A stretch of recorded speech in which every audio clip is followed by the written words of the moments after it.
In motorsports, there's one place and one race that literally stand apart. Deep in the orange groves of Central Florida, it offers no towering grandstands or gleaming garages, just miles of bone-rattling pavement that trace nearly 3/4 of a century of sports car racing history. Here you can feel the presence of legends from the past, turning laps, fighting for victory, and a place on the glittering roll of honor that goes with it. For the drivers, it is the sport's toughest challenge.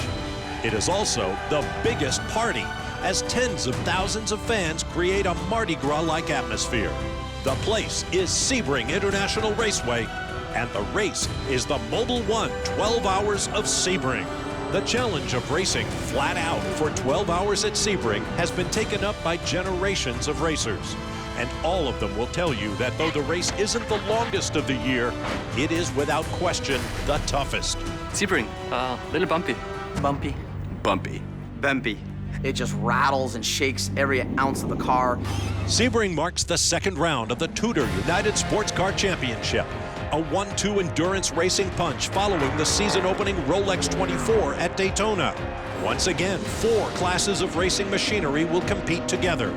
Futuristic prototypes and exotic grand touring cars, racing once around the clock, day into night, adding fatigue and frustration to the mix of a brutal track and high speeds.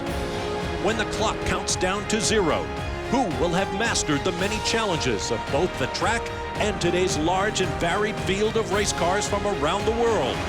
Find out now as the 63rd running of the Mobil 1 12 Hours of Sebring begins on Fox Sports.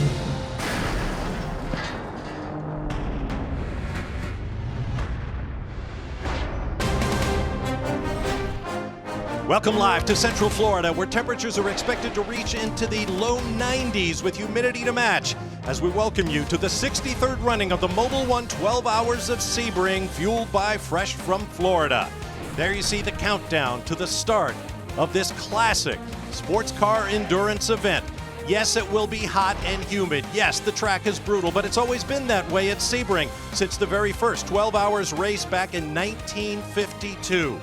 For the greatest generation, to the baby boomers, to Generation Y, to the millennials, there has always been Sebring, a world-renowned event. Time to get things started by firing the engines. Let's get down to public address announcer Greg Kramer. Start your engines! They're coming to life, folks. The field ready to go. 12 hours on your way. Ladies, get down there. I think you've got some parade laps to do. Ladies and gentlemen, it's race time.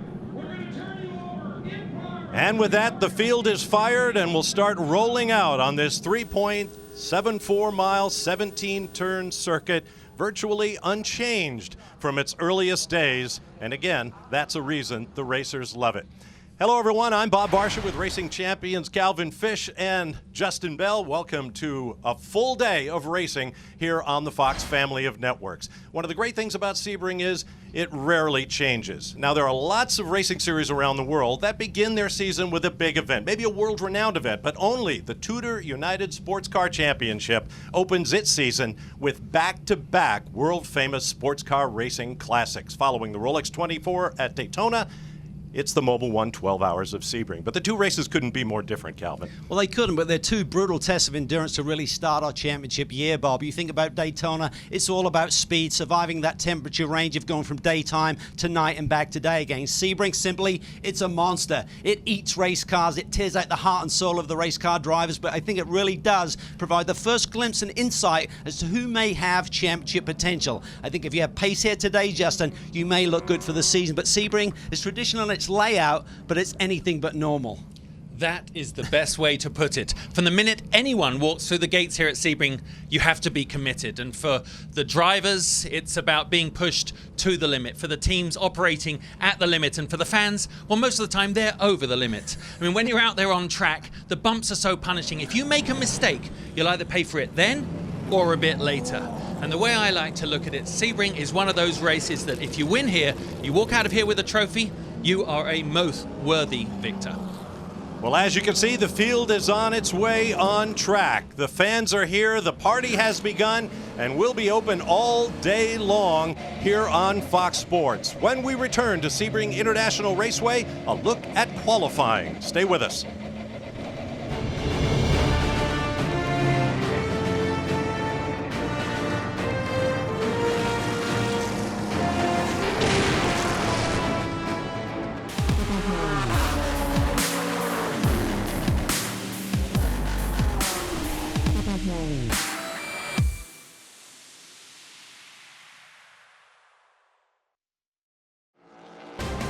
Welcome back live to Sebring. As you see, less than 2 minutes, 20 seconds before the start of the race.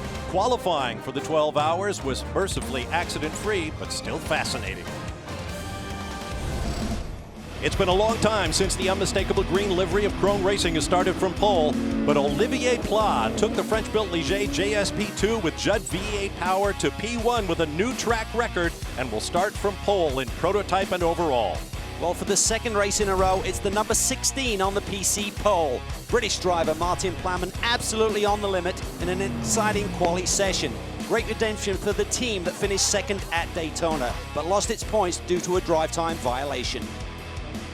So much history here at Sebring for Porsche and GTLM qualifying. It showed. That beautiful 912 Porsche of Frederick Makovecki took the pole. Huge smiles from him. The sister 911 was second, and rounding out the top three was the number 3 Corvette. And in GT Daytona, the TI Automotive Dodge Viper SRTs come in off a victory at the Rolex 24 with the 93 car, but it was the sister car's turn, as Dutchman Jeroen Bleekemolen took the number 33 machine to the class pole. In all, 3 new track records set in qualifying. Only the prototype challenge class nudged but did not break the old mark. Our Continental Tire starting grid is at the top of your screen. Right now, let's get down to the pit lane and hear from one of our 3 pit reporters on the day. Here's Jamie Howe. Well, Bob, you'll remember at Daytona, Tequila, Patrón, Extreme Speed Motorsports started the season off with a pair of new HPD coupes. However, they struggled. They made the decision to switch back to their tried and true closed cockpit HPD ARX 03B. Director of Operations Robin Hill, he told me it was the only decision that they could make at the time. But it paid off because Ryan DL qualified the number 1 machine on the front row of the grid. But Robin went on to say his drivers, they need to race, they need to be aggressive, but they have to be careful because tomorrow both of these cars are getting packed up, shipped to Europe for testing, and any damage could be detrimental to their full season program. For more on the field, here's Brian Hill. Well, Jamie, prototype's going to be competitive, but if you want to see a real battle, focus on GTLM. There have been 13 races, including today's, since the inception of the TUDOR United SportsCar Championship, and in all 13 of those races, it has been a different pole-sitting driver in the GTLM category. 4 different manufacturers represented in the top 5 on the grid here today. Porsche locks out the front row after a disappointing run at the Rolex 24, but the team has said it's not what you do when you get knocked down, it's what you do when you get back up that really matters. And so far, Porsche standing very tall here at Sebring today. Bob? All right, thank you, Brian. And now side by side, they come off the corner. Prototypes first. And we are green at Sebring for the 12 hours. Great start by Ryan DL on the outside of the front row, and he looks to the lead. That It's is Negri on magnificent. the inside. Oh, what a great start he had. He timed that absolutely perfectly. Look at Pla, though, he comes back at him. Pla to the front in the pole-sitting chrome machine. Now here come the GT field. Porsches across the front row. Should be more control with teammates on the front row you would expect in the GT start. But anytime you have a Corvette ready to spoil that Porsche party, you can believe it. Very wide there, actually, from Pile on the exit of turn 1, but they're pretty orderly going down into this very tight, demanding section of the track. Garcia slides that Corvette down into the second spot. Okay, 3 abreast through there. Normally it's a 1 line through there. Oh, they're almost touching as they go, banging doors. Brilliant stuff. Settling into a rhythm, trying to get your tire pressures, tire temps up on this opening stint. Through Gurney Bend, turn 6. We say it all the time in these sports car enduros. It's a long race. You can't win it on the first lap. And yet, there they are on the button from the green flag. Pile we're on board with here, trying to find rhythm in that Porsche. He's now got Dirk Werner in the BMW, celebrating its 40th anniversary here at Sebring, as the Risi Competizione Ferrari looks to the inside in turn 10. Discretion, better part of valor there, I think, on the as he turned in. You don't want to make any damage to your car right now, but the endurance mentality has been replaced by a sprint one. That's every one of these drivers are at the front end of the field, factory hired, and absolutely pushed to the limits. The Corvette slid through very nice there. Garcia, I mean, looked amazing in qualifying, Calvin. And you know from the minute he started, he had to split those Porsches. He did, but it wasn't an aggressive move. He really felt the move out. Pele didn't want to defend it too hard. And here we see Memo Rojas, defending race winner here in the pits in the Delta Wing. When he picks up some throttle, Chris, it just doesn't, he's not got the idle control, that's all. Yeah, the wings are clipped, mate. I think that's the way to put it. To Jamie. I just checked in with the team. It seems to be a calibration issue. Memo says the throttle is just stuck, so as you heard on the radio, they're just going through the Control-Alt-Delete process right now and trying to sort it out so they can get back out and get into this race. The car had so much speed at Daytona, but they had that new gearbox they were using for the first time. That bit them there. They know that this racetrack with the bumps and the nature and the layout is not going to be ideally suited. They struggled this week. To be clear, Memo Rojas won the race overall last year with teammates Scott Pruitt and Marino Franchitti driving for Chip Ganassi in the first victory for the Ford EcoBoost twin-turbo V6 Riley chassis. Rojas, a terrific driver from Mexico City, now with the Delta Wing crew. Following the Mazda through as they head into this very tight section at the back. It's tight. When I say tight, there's tight corners at the end with very fast sweeps in the middle. It's interesting to me that right at the front of this field, the pace immediately they're getting up because there's no graduation in getting the tires up to temperature, Calvin. You're on it straight away. You are, and I tell you what was a good indicator right now. We look at the P class. There's two configuration of race cars. When we merge the two series between Grand Am and ALMS, we've got P2 machinery and DP machinery based. Here we see the first of the DPs. This is Ricky Taylor running fourth right now. He's got 3 P2 machines ahead of him, but a great start for Ricky, qualifying down in the 7th spot here. They've had a horrific weekend, though. I saw Wayne just as we were coming for warm-up this morning. They've changed the entire brake system 3 times. Ricky doesn't have confidence right now in his car. 4th place, but just contradicts that statement. But he didn't know yesterday, none of the drivers did, if when you hit the brake pedal, it was going to turn left into the wall. So that is something to watch for, and they haven't found the problem, Bob. And that Konica Minolta crew has a lot to account for after their bitter disappointment at Daytona, where they committed a drive time violation, violated the rules about how long any specific driver could be in the car. Those rules in effect here at Sebring too, we might add. And they were dropped to last in class. A big championship points disappointment. Yeah, it was certainly a big blow, and they've got to rebound from that. But they've dug deeper. Back in 2013, when they won the championship, they came from 19 points behind with just 4 races to go. Right now, they sit 17 behind in the full season ahead of them. You saw Joao Barbosa, the number 5 Mustang sampling Corvette Daytona prototype from Action Express. Also, the Ford EcoBoost Riley, the defending champions from Chip Ganassi Racing. And here comes the first of the prototype challenge cars. Reigning series champion Colin Brown. And this team really are the barometer in this class. They won the Drivers' Championship last year. They've been so successful since this class was initiated in sports car racing here in the U.S. They're the defending series champion, defending race champions here at Sebring, and had that cruel fate deal them a blow in the final hour at Daytona. They had the race in their hand, then contact with the car, and then big damage and the fire. They've got to bounce back here, Justin. Well, every team has to prepare to an exhaustive level for Sebring, but when you're bouncing back mentally from something like that, that's a tough one. But you know, Martin Plowman, as we're following him through in 2nd place, his qualifying was so impressive yesterday. It's just fantastic to see the way these cars handle around here. My money is that these are probably the most enjoyable cars if you kind of absorb the bumps and the beating you take. They must be fantastic to drive around Sebring. Now, in case you're not familiar with the series, Prototype Challenge differs from the pure prototype class. Among the prototypes, there's a dozen or so cars in 8 or 9 different mechanical chassis and engine combinations. In Prototype Challenge, meant to be a cost-capped class, the chassis are all the same, state-of-the-art carbon fiber monocoques from the Orica company in France with small block Chevy V8 engines. It's a great class. It's truly competitive. We're looking there at the number 38 machine. Great to see the name of Daly back at Sebring. Derek Daly won this race a couple of times. In fact, finished 1st and 2nd in the same race back in 1990. Now we see his young son, Connor Daly. Great to see him back in action in a sports car. Yeah, Sorry, but I was going to say the fans here really appreciate the legacy of seeing drivers they've followed. A lot of the fans out there were here, not just for almost the first races, but all these subsequent generations. And as you say, look at the way these cars move around. See a little bit of damage on the back end of Connor Daly as we move on to GTD, Bob. Now we'll move on to the GT Daytona category.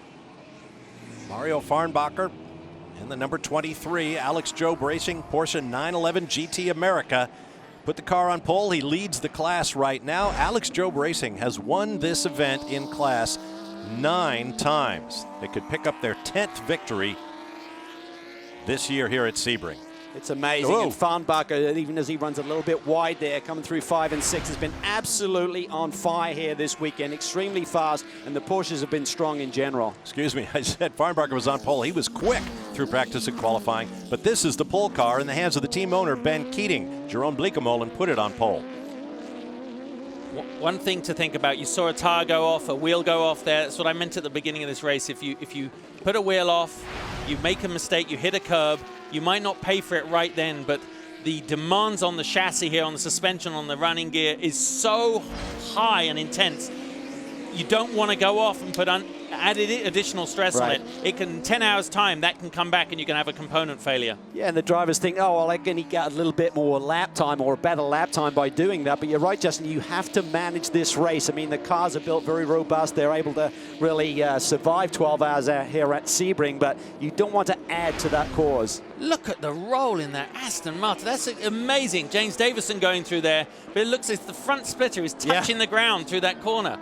That is the roll center must be somewhere about 12 feet above the car. Oh. That is amazing.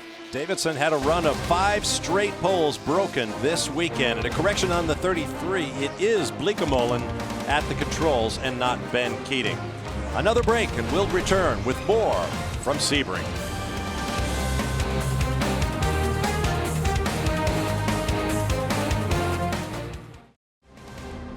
Welcome back to Sebring International Raceway. Once again this year, a huge crowd on hand for the 63rd running of the Mobil 1 12 Hours of Sebring, fueled by Fresh from Florida.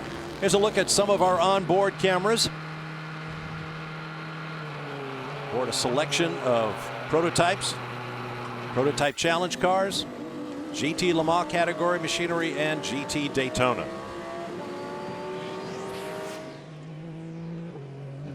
There is the overall pole sitter and race leader, Olivier Pla.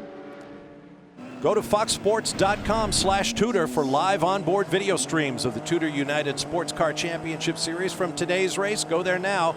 You can pick among those onboard cameras you just saw, or this one. Now let's take a closer look at this legendary Sebring circuit with our Ford track map. What I love about Sebring is that it literally starts and ends with one of the best, or 2 of the best corners you've ever seen. Just take a look there. Turn 1 is so fast. It's very demanding on the cars. The prototypes barely brake to go in there, barely lift off. And then you head onto the infield, and as you head down to turn 7, you can see it's a hairpin, some dramatic overtaking there. A lot of tarmac change to concrete. Remember, some of this circuit was laid down over 70 years ago. And final corner 17, which is what we're watching right now as the leading car comes through, is so bumpy, it throws you, as the driver, all over the car. Very demanding. It bounces through, it hurdles through, not just comes through. Now our Rolex keys to victory. Calvin. Well, bumps in the road. It's certainly a bumpy racetrack, as you could see right there as we rode with Olivier Pla there through that final turn. It's going to be brutally hot here today. We're expecting ambient temperatures to creep into the 90s, but you still have to stay cool. And the sprint to the finish, the race really, I feel, begins after that final course. That's what we saw here last year. All 4 classes, the lead margin at the end of the race was less than 6 seconds. Here's a look at the number 1, Ryan Dial for the Tequila Patrón ESM. Let's have a look at the post-time weather conditions with our WeatherTech weather report. 76 degrees, 61% humidity. Both of those numbers will climb. A little bit more in that wind category might be enjoyed by the fans here. Well, the temp is supposed to scream up, but it has been relatively low humidity, so that may be the saving grace for the drivers here today, but it is certainly going to be a hot and sweaty one. Certainly an SPF 50 day for the fans. Yeah, I've taken a look, Bob. I think they're too late for that. I think some of them didn't. You know that moment you turn like a lobster? It's too late to come back from that. But it was funny. I was talking with Ryan Dial, obviously running in the prototypes, and some of the PC drivers. There are days when you're quite happy to be in an open-top car. Obviously, there's no air conditioning, there's no forced air to you, but you do literally have a way to get rid of your body heat a little bit better.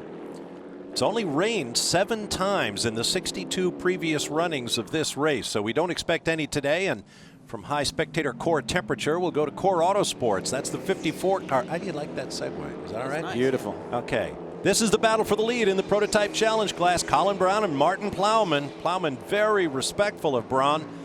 The race to the championship with the team owner John Bennett and several co-drivers.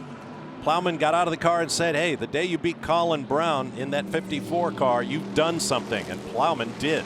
Well, I think we're seeing something similar to that qualifying session yesterday. Colin Brown immediately out of the box just laid down some really fast lap times, and that took both Plowman and Tom Kimber-Smith, who runs there in the 3rd spot, a long time to get to his lap time. So it may be down to tire pressure, the starting tire pressure. Starting a little bit high will give you that lap time immediately. And right now, Colin Brown took off, but look at Plowman. He's all over him right now, Justin. Yeah, it's interesting you say that. You wouldn't have thought for the race that you would have risked a slightly higher starting tire temperature, but it also is driver ability at different levels or stages during a run. I think Colin is a rifle. You know what I mean? He's a guy that comes out the barrel really fast. Martin, his style may be that it just takes him a bit more to warm up. You get to the same net result. I mean, Colin, as you go through the infield here, see his line was very tight there. He rolls a lot of speed through, but Martin looks really good under brakes. And look at these chassis. This is a great way for us to, these corners not particularly so, but you know when you see a table, you're at a restaurant, a table has one leg shorter than the others a little bit, and it rocks across the board? Well, that's what these cars look like. They're so stiff that they're sort of cross diagonally across the car, getting the rock in the chassis, and it must be very difficult to control because you don't have all the tire footprint on the road at any one time, and very, very demanding to drive. There is a lot of that tipping around this loop. Let's get down to Brian Till in the pit lane.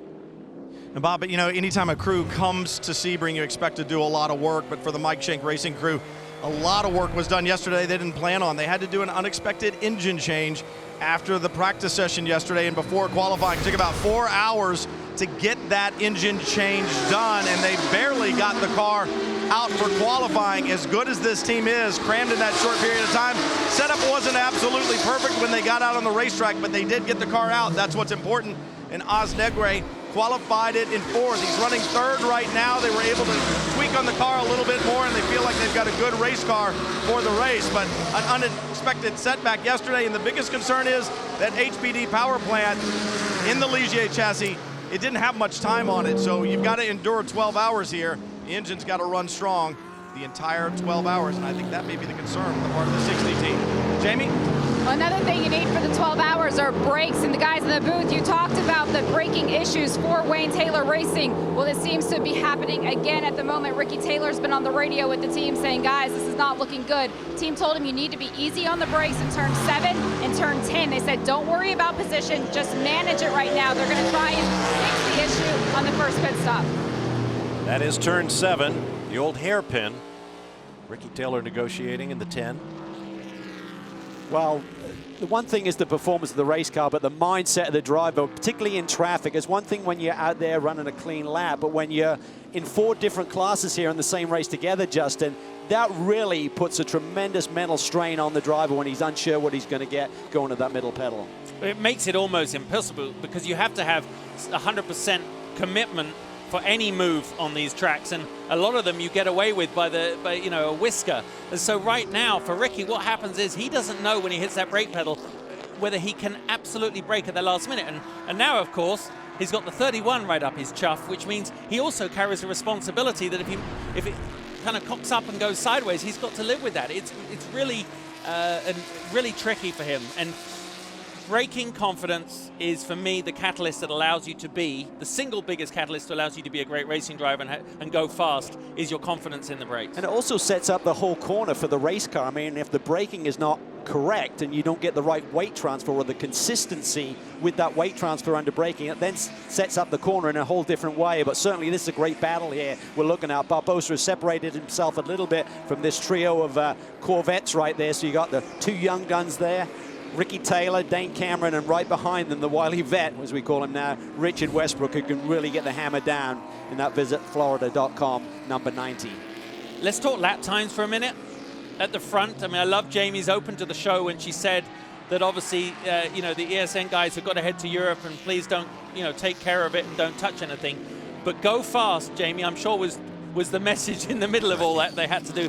Their 7th lap of the race, which was only 3 laps ago, was only 1 second slower than qualifying. Amazing. Look at that, Cameron looking down the inside in the brake zone for the hairpin. Now let's check something happened moments ago. There's the number 60, Oz Negri. Barbosa. Oh, and João Barbosa come together in the 60 and the 5. That's tough. It's sometimes tough to see out of. This is exiting turn 1 on the run down to the 3-4 complex, and Oz just didn't realize that João had tucked it to the left side of him. Yeah, that was pure racing incident. That's how it goes. Or the number 48 Audi. Ooh, Could have been on your toes. Unbelievable stuff. I'm sure Oz Negri was looking at that 58 Porsche, the GTD car to his right, and didn't know João was there. On board the 912 Porsche, in the hands of Fred Makovicki, pole-sitting car in the GTLM class. We'll be back with more from the Mobil 1 12 Hours of Sebring, fueled by Fresh from Florida.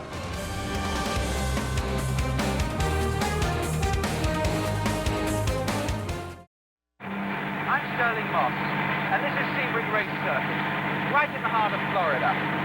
One day, not so long ago, Sebring was the scene of some of the world's greatest races. Those are the days that I remember. So let's return to the glory years of Sebring.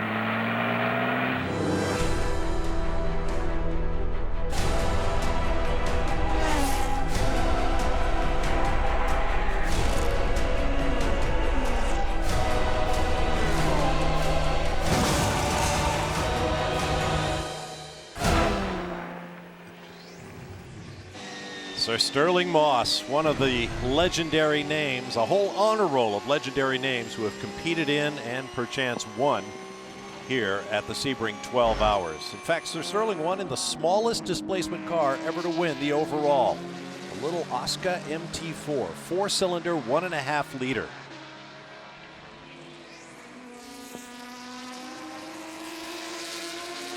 And for those of you watching this race, I just was watching Bob while you were listening to him.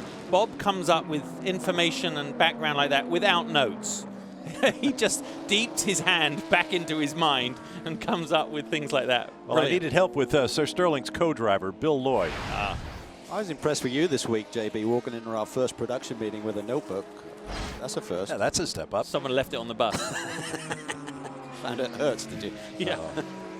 There are a few races with as much history as Sebring, and it's so much fun to flip through the record book and see all the great names and read all the great stories of the races. Down to the pit lane now, and Jamie Howe. Well, for Tracy Crone, anytime you switch to a new car and a new program, there's a lot of things unknown. What kind of confidence booster is it for this team to get this Ligier on pole at Sebring? Well, I think the biggest thing is that now they realize they can do it. So the only good things can come out of that. It was a real struggle to get this program started and up and running. Big difference in attitude today from yesterday morning. So I'm really proud for them. I think they've done a wonderful job. Now they know they can do it. With the heat today, what's the plan in terms of driver changes and how long each driver will stay in the car? You know, it's just a function of how each driver feels at the end of each stint. If we can run more than one stint, we probably will. We just have to see how it is the car. The car is quite hot, and some people handle heat better than others. Thank you, Tracy. Brian? 93 Viper is in. Ben Keating climbing out. Cameron Lawrence taking back over. This is an early stop, but one that was planned. Now Cameron Lawrence, Trans Am champion, out in the Viper. Well, he's a really impressive young guy. He was part of that winning driver team at Daytona, and he's won here in Trans Am competition 3 years in a row, including just about a month ago. So he knows the racetrack well. He's a young man with a lot of confidence, and great things are being said about him and his future. You may have noticed during the pit stop those blue numbers, 12 in the rear window of that car. That's the leader light system. If you're not familiar with it, it tells you where that car is in its designated class. GTD and the PC category have blue numbers, red on the prototype and GT Le Mans series cars. Speaking of the GT LM class, let's pick up the battle. Fred Makovicky, this is Antonio Garcia in a Corvette, Patrick Pilet, Pierre Caffer, Tommy Milner battling with Lucas Luhr here. What you're seeing here is really multi-class racing settling into its rhythm. For many of the cars, it's the first time they've been overtaken by anyone significant, and equally the first time you're doing the overtaking of the faster front runners. And it's actually easier the closer you get to the front as the faster prototypes, the closer you get to the sharp end of the GTLM grid, because you're dealing with drivers of equal ability, just as pro, they just happen to be in GTLM. So you get your way through them. Sebring's very hard to overtake on in a way, because you have this lovely flow, and I was joking about it yesterday with some of the drivers. You've got a flow, you go, wow, that's going so well, and then it bottlenecks somewhere, and then, you know, all craziness breaks out. And it wasn't anyone's real fault. It's just, it has an ebb and a flow, and as we're coming down into 17, you can't see 17 as you turn off the straight there. You're still flat as you turn in, and then you hit the brakes. And on the exit here, these bumps, see the Porsche, the Falcon Porsche there, probably moves across the track about 4 feet on the way up to the exit, so you have to factor that in. It's a brilliant mind game. It tests drivers to the ultimate. The track's doing its darn best to beat you at the same time as the guy next to you. And you're right, though, Justin. It really does become a lot of fun finding the rhythm, not only the racetrack, but the traffic as well. You say it's hard to pass here, but it's amazing over the course of 12 hours how you find new spots. Yeah. Suddenly you see a car that's a little bit weak in one area, not necessarily in class, but the traffic, managing that traffic. It's a real chess game, but sometimes suddenly there's 3 or 4 moves done in a hurry, and you're not ready for that. I was about to say, most of these GTLM cars are 2-car teams, factory or factory supported, with the exception of the 2 cars battling for 8th and 9th in class right now. Pedro Lamy in the single European-based Aston Martin being chased by Wolf Hensler. We mentioned the Falcon Porsche. That is a 1-car team as well. At least the BMW guys, the 24 there and the 25, chose to paint their cars white and black. Much easier to distinguish on track than the 2 Corvettes or the 2 Porsches and so on. Wow. If you guys, I'd love to know what the fans watching this show think is the most beautiful car. But for me, at Daytona, it was the Mazda, because I do love their paint job on the prototype. But right now, I don't know if you agree, but look at this, the 24 and its sister car, BMW, it has that tribute paint scheme on it. At the same time, it's just so modern, and it fits this car, the aggression of this car. I'm a big fan of the BMW twin paint job this week. What's cool is the 40th anniversary of the founding of BMW North America, and they wanted to make a splash in North America. How did they do it? They went racing. Right. And 40 years ago, they won this race. So it's pretty cool that they're still in the game and competing at the highest level. That's right. 4 drivers involved in BMW picking up that big win with their 3.0 CSLs. Hans Stuck is the Grand Marshal for this year's Sebring 12 Hours. He was on that driver's strength. We hope to talk with him and another of the drivers, Brian Redman, later on. It's great watching Lucas Luhr out there right now. I mean, his hiring this year by BMW was very exciting. I think we're all fans of his. He's the kind of driver you need. He's a man's man. He loves racing fast. He likes living hard, and he's a guy I really like. And watching him out there, and of course running so well. I've got a theory about the BMW, which I'm not. It's my own theory. It's one of those cars that always looks good round Sebring, Calvin. It looks like a car that will have that platform that can run well on tires toward the end of a stint. Now remember, it is not the same in practice when they're doing tire simulations as it is in a race. So the first real data they get is over the course of this first hour. Now, this is definitely the one that you're really keen on. You've made all your calculations. The racetrack will change over the course of 12 hours. It'll get brutally hot here this afternoon, and then you get those sweet hours to finish the race out. But certainly the information flow from the driver back to the team in terms of what the car is doing right now and the infinite adjustments that they can make. But that BMW, as you said, awfully strong. It's a great handling car, that Z4. It struggled in a straightaway. It has a lot of downforce, consequently a bit more drag than the rest of the cars in class. But they've made some adjustments, and I think it's going to be in the mix here today. This is a great fight. This scrum of 7, 8 cars, all prototypes and GTLM cars. And speaking of prototypes, on board with the defending Sebring race winners, from Chip Ganassi Racing with Felix Sabatis to EcoBoost Ford Riley. Let's listen to the radio. Getting worse and worse, dude. Just really starting to slide the rear more on entry and then pick up the push, but it's like something's not right. Does the tire pressures look okay? Yeah, they look fine. We'll keep working on it here. Joey Hand obviously behind the wheel, been drafted in. Long-time BMW driver, and there's been a bit of a head-scratcher week for this team. They expected to be competitive. They tested here 3 weeks ago, felt pretty good about the setup that they'd come here with, but just had massive understeer in qualifying, barely could keep the race car on the racetrack, is what Joey said, and they've probably made a big change, took a swing at it in terms of the setup between last night and qualifying and the warm-up this morning. Now he's losing rear grip, but he's still got push in the car as well, but you could tell from the note from the team, they're so grounded, so much experience, no panic there. We've got 12 hours to work on this thing. Let's see what we can do. And they will evolve it during the race. Maybe Jamie could have a little look for us so we can track it through the race. Right now we're at 11:15 in the morning Eastern time. Jamie, maybe after a break that's coming up, you could come back to us with what the track temperature is right now. It'll be interesting to track it. Well, Joey Hand doing what a driver needs to do. If he can't tell you what's wrong with the car, tell the engineers how it's handling. See if they can figure out what needs to be done. Another break and we'll be back to Sebring. Stay with us.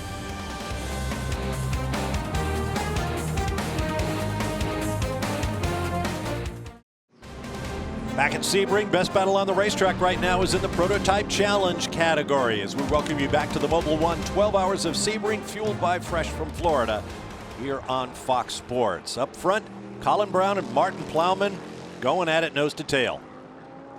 It's a great battle. It really hasn't been separated by too much. Colin Brown's fastest lap is about 4 to 5 tenths clear of the field, but the race has settled down a little bit, and Plowy seems to have, look at all the rubber already earlier in this race. Look at that. Yep. Off the side of the racetrack there, off the racing line, just incredible. Yeah, and that's what you don't want to pick up on your tires. I know I'm stating the obvious, but those chunks are, you know, a little more aggressive than normal. Aggressive, so, you know, about the size of your fist. They can come off those front wheels and just rip that front bodywork apart. And I know you can see the louvers on there for downforce and aerodynamics, but you don't want a bigger hole. And I think that's how they discovered you needed the holes in there, because in the early days, the rubber would punch holes. That's and right. they'd have more grip. Huge problem. So it became but the regulations at the time wouldn't allow you to have those massive louvers. So obviously on the PC cars, they're enclosed, but you'll soon get a hole there. These cars, the drivers, the twitch. I imagine they're very like driving a little prototype, you know, a single-seater. You feel very at one with the car, but we're obviously probably approaching fuel windows right now, Calvin.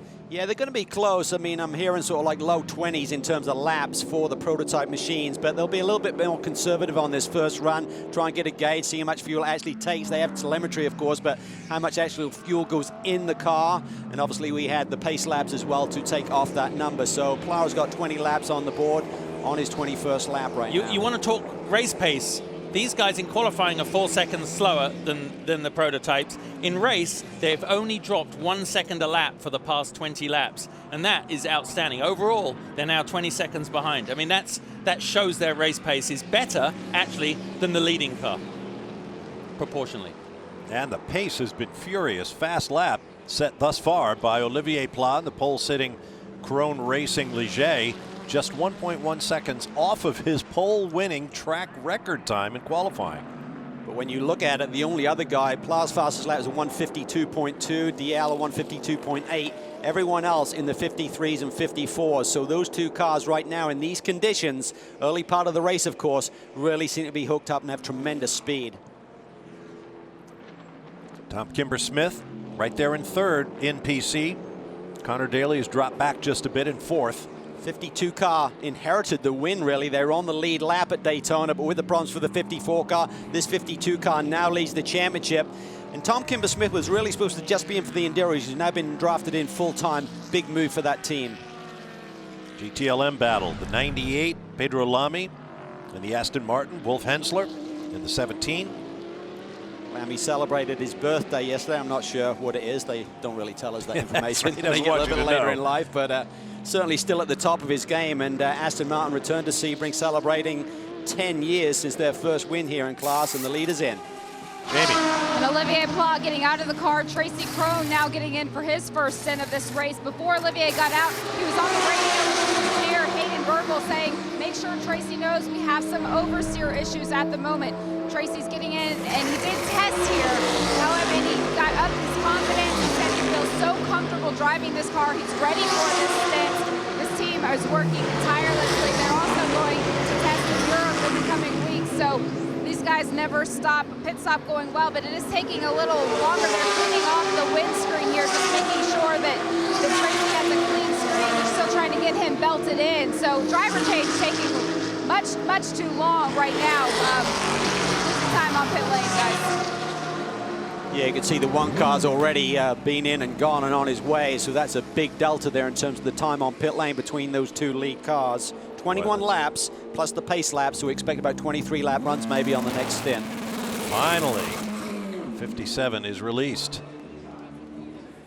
Very important. You said it at the beginning of the race, you've got to be hot and be cool. I also meant attitudes, I think, when I think of that, and you've got to keep your level head all the way through, yet you've got to get out there and be fast. And you've got to have a complete team effort, and that includes the pit stops. 54 is in, leader in PC. Looks like Colin Brown might be loosening the belts as he approaches his pit. Well, the key with this class, it's one of the Pro-Am classes, and there's minimum drive time that has to be done by the silver and bronze drivers. So you got to make sure you manage that correctly. You wanted the car at the front of the field, get through this first stint, but I think now they'll rotate both John Bennett and James Guay through this car in the heart of the race and save Colin for towards the end. Prototype Challenge and GT Daytona are the so-called Pro-Am classes. While work continues there, let's go down to Brian Till with a special guest. Jim Campbell is as important to Chevrolet as he is this Corvette race team. I think you're a race fan, Jim. That I know. This Corvette program, really all of Chevrolet, has such momentum going right now in sports car racing. How important is that not only to this team, but to the company as a whole? Well, we certainly use racing on Corvette to really learn on the track and make our Stingray better for the showroom and for our customers. And so it's really important for what we learn right here, whether it's on the vehicle or the tires, the engine, the lightweighting of the parts, overall integration. So it's real important, and it's also important because we have a lot of Corvette customers here. Corvette corral's full, 300 Corvette customers are here with their cars. We have thousands watching all over the world, so this is really important, and we really appreciate their support of Corvette racing. Corvette's running strong here, not only in GTLM, but there's pretty good success yesterday in Continental Tire. We won't spoil it too much. Well, we're running the new Camaro Z28 Continental. We had a really good race. So for those that haven't seen it, we'll be airing it here in about a week. Great result. Great result, and Corvette's running strong here today in both Prototype and GTLM. Ricky Taylor in for a stop and back out on track in the number 10 Konica Minolta Corvette Daytona Prototype. Get confused. We always just think, oh, well, they got glasses as Jordan, but suddenly Ricky's wearing eyeglasses these days behind the wheel. So, well, you know, you get old, 23, 24, you know, parts start to come off the wagon. What can you do? Look at this, the 90 car right up the gearbox. Richard Westbrook right on Oz Negri's gearbox, no question. Well, certainly the Action Express cars strategy playing out a little bit here. Both the 5 and the 31, Barbosa and Cameron, run 1-2 and stretching their fuel just a little bit longer. So maybe just with the testing that they've done, they are more confident in their fuel numbers to maybe push the margin a little bit on this opening stint, but you've got to be careful. Yeah, I mean, the opening stint is normally not the place you show your fuel confidence hand, but the data on these cars is so good. They know exactly where they are on the gauges and in the pits. And that data will be critical late in this race when you're trying to eke out that last bit of fuel and extend your stops as far as you can before you put your closer in to try to win the race. And one thing not to forget about is the fact that this is a round of the Tequila Patrón North American Endurance Championship. Points are awarded at that 4-hour mark. So if you can stretch your margin a little bit, maybe when everyone's pitting right before where those points are awarded and you can stay out, that is critical. And that is a team that has won that award before, and they're really on top of that. They really key on 3 checkered flags here today. 1 at 4 hours, 1 at 8, and 1 at 12. They want those points. And Tracy's wide. Okay. Certain drivers are also going to be made sure that they're in the car for those mile markers as well, Calvin. Tower turn there. Tracy Crone just trying to get these Continental tires up to temp. Just runs a little bit wide there. Feeling the pressure, feeling the heat. And as we said, you just got to stay cool. Yeah, I wonder if, you know, maybe, you know, the philosophy of getting into this race as a driver, the mentality, the mental approach is when you get in, you have your first run, you're full of so much build-up to this. Admittedly, the race week is shorter than it has been before, but you've been testing, you come in here, you have practice, you're qualifying, and you're on pole. Oh my God, Tracy has the weight of the world on the nice weight of the world compared to his business, I'm sure, but you get in one of these cars, you have a lot to sort out, and once he gets settled down, he'll be great. That probably contributed to the length of the pit stop, too. Tracy is a big man. Getting him comfortable in the car takes effort. Look at that run that Ricky Taylor had. He had to take a evasive action there, just came off that corner with a lot of speed, and Tracy, by running a little bit wide, wasn't on the gas quite as early, so an adjustment for Ricky Taylor there. But this battle is heating up nicely. Negri and Westbrook, this is a battle for fourth. Yeah, I have a feeling that Negri really appreciated Richard up his chuff coming out of the pit lane. So just giving him something to think about. Just giving him, so he's like, you know what, I'm going to show you what I got. But Richard's like, yeah, you better give it your best. So they look pretty evenly matched out there as they head out the backside of the circuit. Westbrook, I spoke to him last night at the drivers' meeting, and he said the car was decent in qualifying. They'd been struggling with a lot of understeer, took a big swing at the setup for quali. He said it was then a little bit edgy in the rear end, but he said, I think we'll be good in the race, and they're feeling pretty good about the fact they came out of Daytona with a podium finish and strong points here, and he said we just got to do the same here. He said I'm not sure this is going to be a winning car here today, but if we get good points, he said I think Long Beach, when we move on, we should be in great shape. Also big news for Westy this week, he's going to be joining BMW competing at the Nürburgring 24-hour event this year. So not only is he a GM factory driver, also driving for another manufacturer. I don't know how he pulled that one off, but exactly. Full credit to him. It's just greedy, really, isn't it? You know what I mean? I love this, guys. You can just watching this tire, you see how stiffly sprung these cars are. The tire looks as though it's hardly moving, but it's actually hardly going up and down. But a lot of the suspension for the car comes from the compliance in the sidewall of these tires, and it's moving quite a lot for the driver. Catch up with the WeatherTech boys from Alex Jobe Racing. 22 car, this was moments ago. Clear track. Whoops. Oh, road goes right. That was strange. That's down into turn 10, I think. Okay. And that's what you don't want, is on the drive time, just giving it extra. That's Wolf behind the wheel. No, That's something went Lee wrong. Keen. Lee Keen Oh, is it right Lee? there. Sorry. Yeah. But it was bizarre. It didn't look like there was a mad panic there down in the brake zone. He must have been feeling that he was locking up a tire and just decided to take the escape route, but yeah, certainly unusual.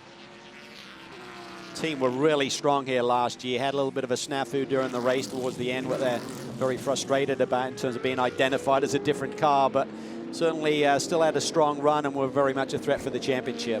We're going to continue here on Fox Sports 1, but for our Canadian friends watching on Fox Sports Racing, we'll send you to California for live NASCAR action.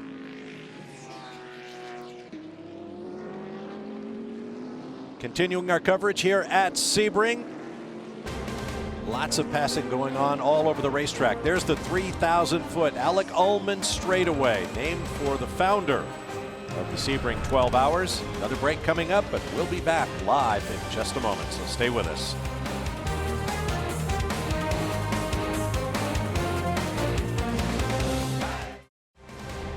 Back at Sebring, you're in the office.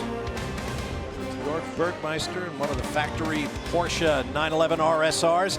As he exited the pit lane, he was very busy getting those belts tightened down, and that's been a subject of discussion among race officials and teams this weekend at Sebring. He is still giving a tug. You see they put those little green, like nylon tie downs, perhaps to give the driver something to hook a thumb on, anything to tighten those things down when he needs to. Yeah, and they are certainly multitasking there right now. I mean, he's on fresh tires, cold tires, just trying to get some grip in that Porsche, and at the same time adjusting the belts. And Justin, I'm kind of on the other side of the fence on this one. I think the rule needs to be tightened up, no pun intended, so they shouldn't be allowed to leave with any slack. I mean, it's such an important feature, but, you know, I mean, there's such a gray area. Oh, the 98 Aston Martin. Pedro Lamy lost the right rear wheel. Oh. They're showing Paul Dell'Olana in the car, but timing and scoring says it is. That's his outlap. He just hit pit lane, so Okay. obviously a bit of finger trouble you would suspect. Didn't on get the that wheel right on rear. tightly. Yep. So Lamy out, Dell'Olana in. I mean, that shows how every spoke in the wheel, every cog in the mechanism, the organization is critical in racing. The driver carries the most public responsibility, but so does each of these team members, and it's hot down there and there's a lot of pressure. That was their first stop, Calvin, so you know the first stop is really getting yourself up together, however experienced the team is. And some man somewhere down there, unfortunately, probably made a mistake on putting on the rear right tire, and you know what, he feels as bad as you do when you take a corner off. Absolutely, and we see it in all forms of racing, particularly early in the season. Mistakes can happen, miscommunication. Maybe the guy was just still going through the motion when someone sent the car, so it may be that he didn't get the wheel tight and he just didn't have enough time, possibly. Right. We won't apportion blame, but our first full course caution of the day now waves. That will take another break and return with more from Sebring Endurance Classic.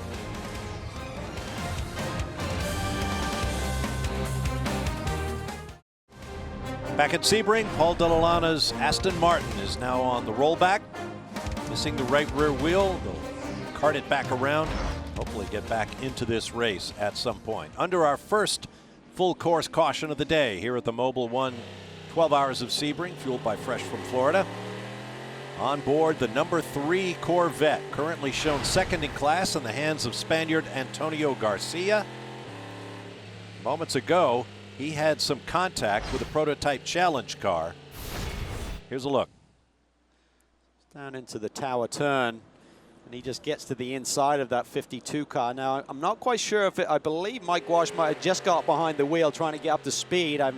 Kimber Smith haven't started the race, and Garcia tucks his nose in there.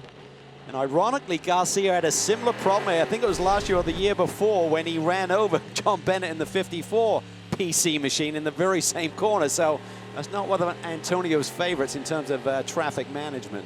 Yeah, it's difficult. It's difficult, but we've seen this a lot of incidents in that corner. Thankfully, the regulations have changed over the years, because we've had people get penalized. McNeese 2 or 3 years ago got penalized for going down the inside of Ed Brown, and he was in the lead of the race. So a lot more racing common sense, I'd like to put it, racer management right now by the administration above us. I think what they're doing is they're looking at it not just in black and white terms, they're reading the dynamic of the situation. So if indeed that was the outlap for the 52, he wasn't up to speed and things like that, they are all of the factors that should be put into play, and they're doing it. Yeah, I'm really pleased. And also, it was wonderful because as the PC car went through, obviously he had momentum and body and weight change as he went through, and literally Garcia just spun him round on the axis, and no harm, no foul. Now, this caution comes at an interesting time. By my count, unofficially 9 cars yet to make their first pit stop, mostly GT Daytona cars. And if you are in trouble on fuel while the pits are closed, you have a problem. Well, the procedure is pit lane is closed, then the next lap it's open for prototypes only, so that most of the cars who haven't pitted a GTD, they have to wait till the next lap. And if you take emergency service in terms of coming in on a lap when it really isn't open for your class, you got to come in a following lap, the subsequent lap, and serve a penalty. So not ideal. Jamie. We've already seen one car, one of the Mazdas, the number 70, come in for emergency service. I also heard on the radio the GTD teams telling their drivers, we need you to conserve fuel. It's very important early on not to do something silly like run out of fuel. But I want to get back to a question Justin asked earlier related to track temperature. When this race started, according to the Continental Tire engineers down here, it was 89 degrees. Now, just a short time later, it's up to 91.5 degrees. So it's certainly going up. Yesterday, we saw it peak right over 100, around 102. So track's going to get hot, guys. No question about it. 1 hour down, 11 to go here in the 63rd running of one of the greatest motorsports events on the planet. The 12 Hours of Sebring. We'll be back with more here on Fox Sports.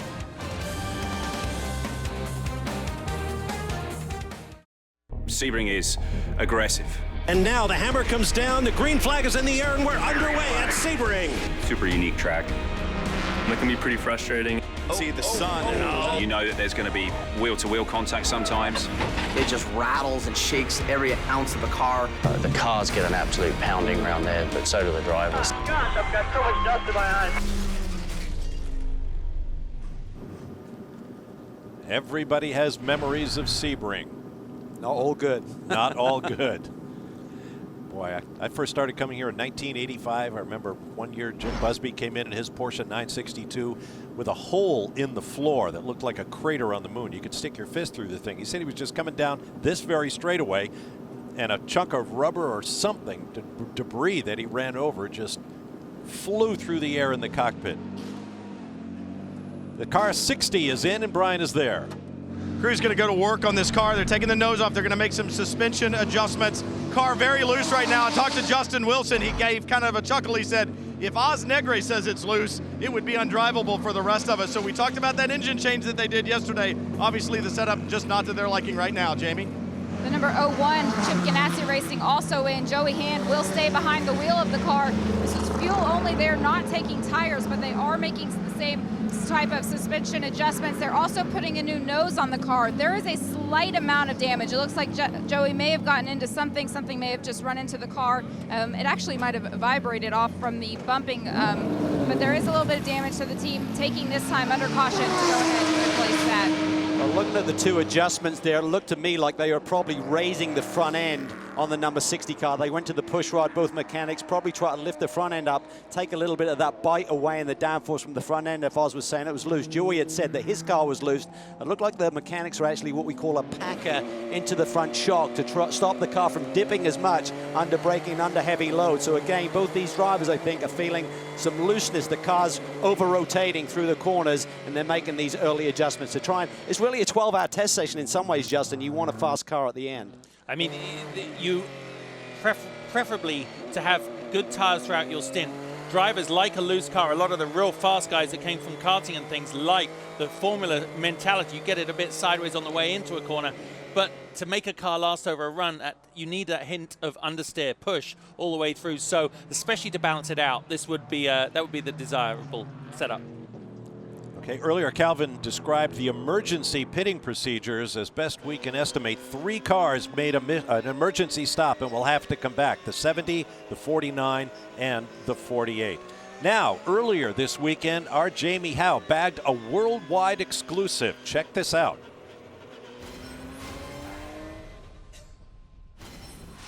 As you can probably imagine, tensions were high as teams prepared for the Mobil 1 12 Hours of Sebring. In fact, after practice, none of the defending GTLM race-winning engineers from Porsche or Michelin were to be found. Now, I heard unofficially that Michelin does have something special planned for this week, but I have not been able to confirm that.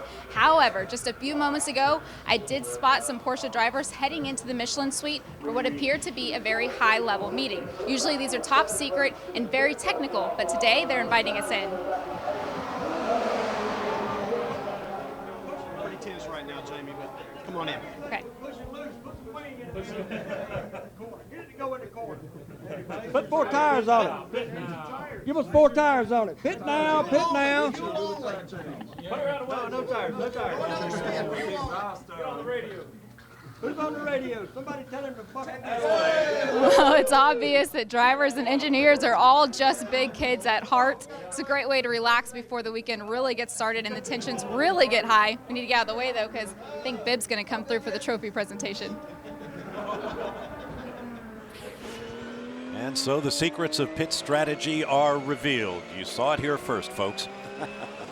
Yeah, I'm much more preoccupied with tracking down that Lego set because I have a 10-year-old who basically would give his teenage experiences to come to have that Lego set. But it would make a change from Batman, I must admit. Yeah, we're kind of like the View. You put a toy on here, it's instantly going to become the must-have gift for young racing fans. That Lego set was pretty smart. We actually volunteered to put the thing together, but we were told by the Michelin engineers no, that was proprietary. Pit stops now for GT cars. Jamie. Number 44, Magnus Racing is in. The pit lane is very busy right now, guys. There are a lot of GTD cars hitting pit road. Looks like a driver change, fuel, 4 new Continental tires as well.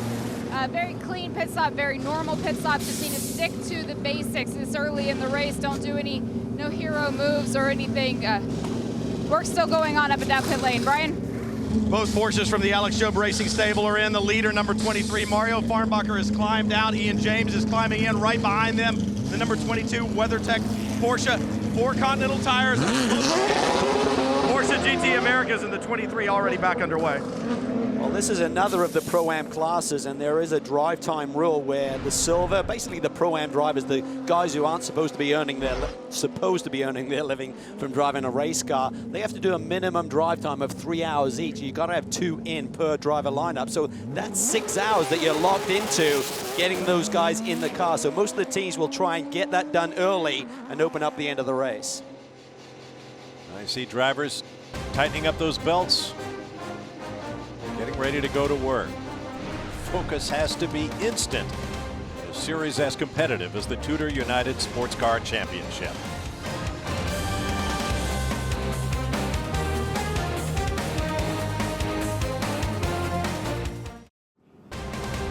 From the Chevrolet safety car, looking out the back, one of the oldest parts of this nearly 75-year-old racetrack. Sebring International Raceway, host since 1950 to auto racing. The first 12 hours in 1952. And it has become truly iconic in the annals of motorsport. It's great earlier this week talking with Bruce McGuinness. You saw him actually earlier in the opening of the show. You saw him walking around. He's one of the oldest. Skip Barber, he's a race driver from almost before our time. Calvin was around with us, and he was saying at the end of the 70s, when they wanted to use this track, they had to come out here and all the instructors with weed whackers take out the grass from between the cracks in the seams in the tarmac. Great view out of the back here. You'll see all these different changes of surface color, and that is not just color, viewers. Those are the concrete to the new asphalt and back again and patched with, and it's very tricky because the concrete reflects the heat way better and doesn't absorb it, as you brought up, Calvin, yesterday, and yet the asphalt absorbs it. So many demands on the tires for the tire engineers. That may be my favorite corner right there, the big double apex high-speed Bishop Bend, named for John Bishop, who co-founded the International Motorsports Association with the help of Bill France Sr. of NASCAR fame.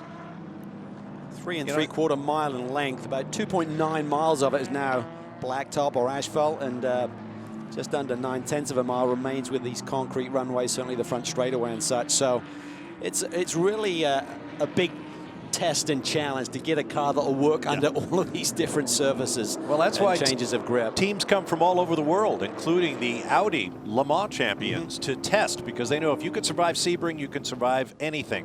That's why the Verizon IndyCar Series cars test here. Off comes the safety car, and we are ready to go green following our first full course caution of the day. Ryan Dial will lead Joao Barbosa, Dave Cameron, and Richard Westbrook under the green flag. Barbosa got a big run there. Can he do anything with Ryan Dial down into turn 1? Ryan was really trying to hold him back and control the pace, and it worked because he's leading through into the first sequence of corners. But Joao knows that this is a great opportunity to try and, it's important to lead a lap here, to try and get into the front and control the pace. Especially as Ryan, this is his first opportunity to stretch his legs at the front. Really aggressive move there by Tommy Milner. He's trying to get through some of this GTLM competition effectively, and he did a nice job there down into the brake zone for turn 4.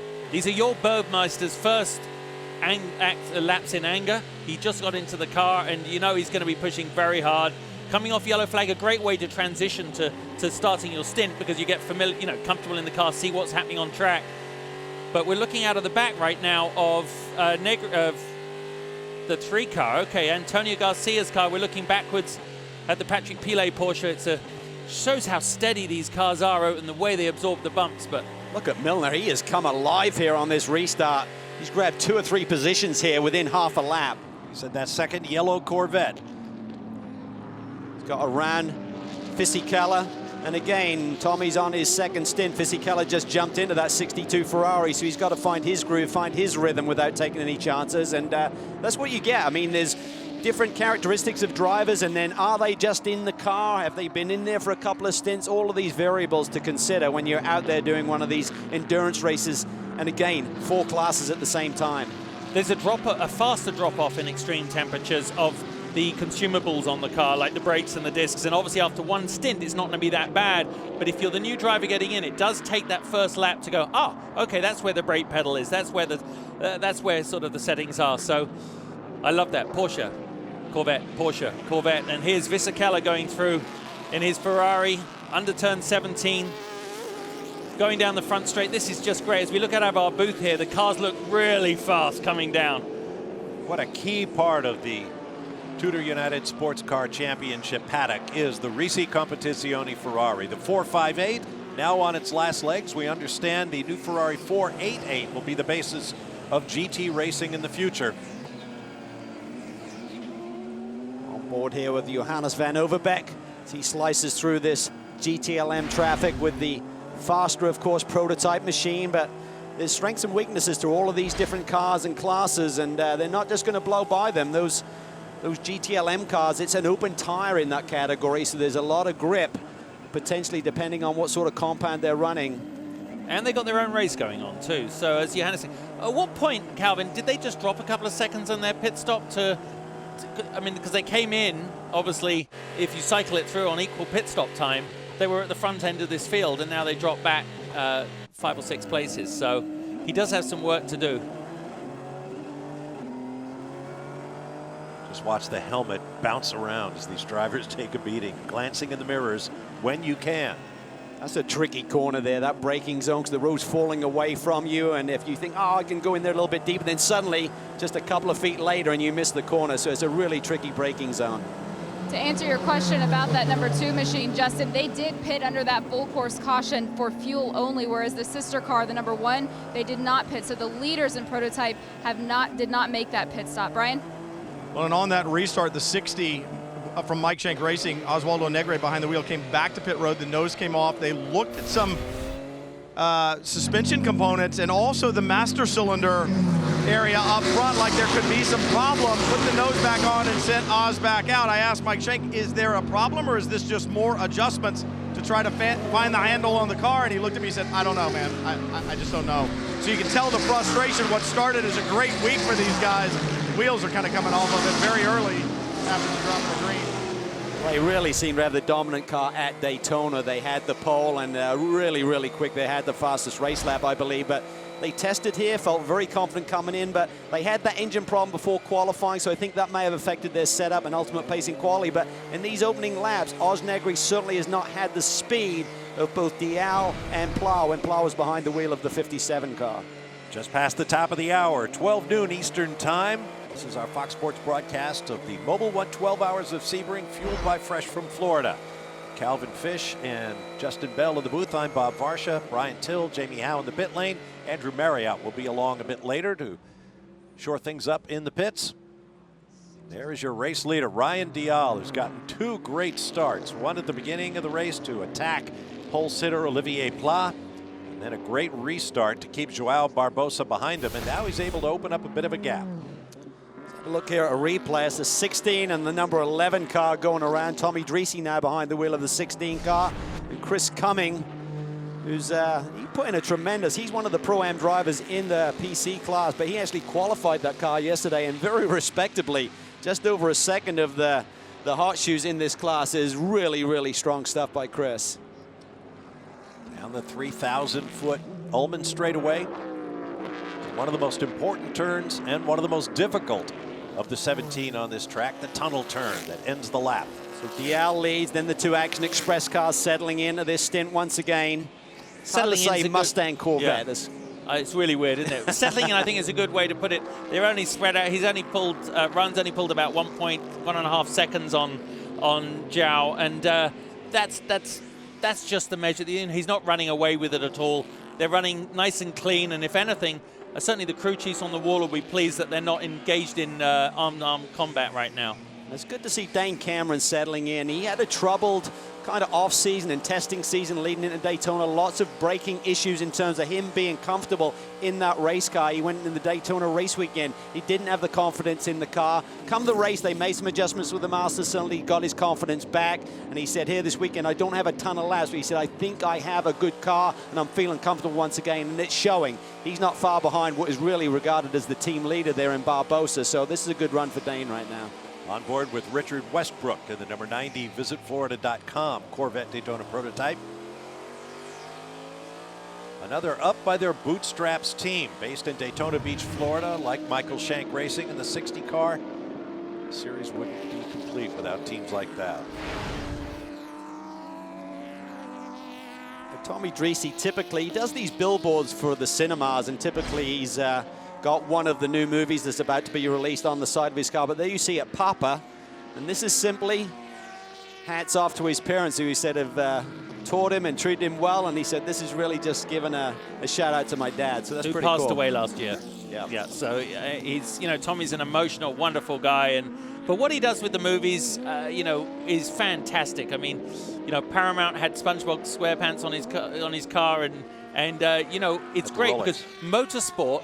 Remember, everybody here has a commercial reason, and someone's paying for it. And for Tommy, he works very hard in his normal business. When you walk into a movie theater and you see the cutouts of whatever hero it is or whatever movies, that's what Tommy's core business is, and he works very hard to put these deals together. And so every time we see it, every time we mention it, there's a knock-on effect, so he can come back. So pretty good business too. You consider how many movies are released, how many theaters there are across the country. That's a lot of cutouts.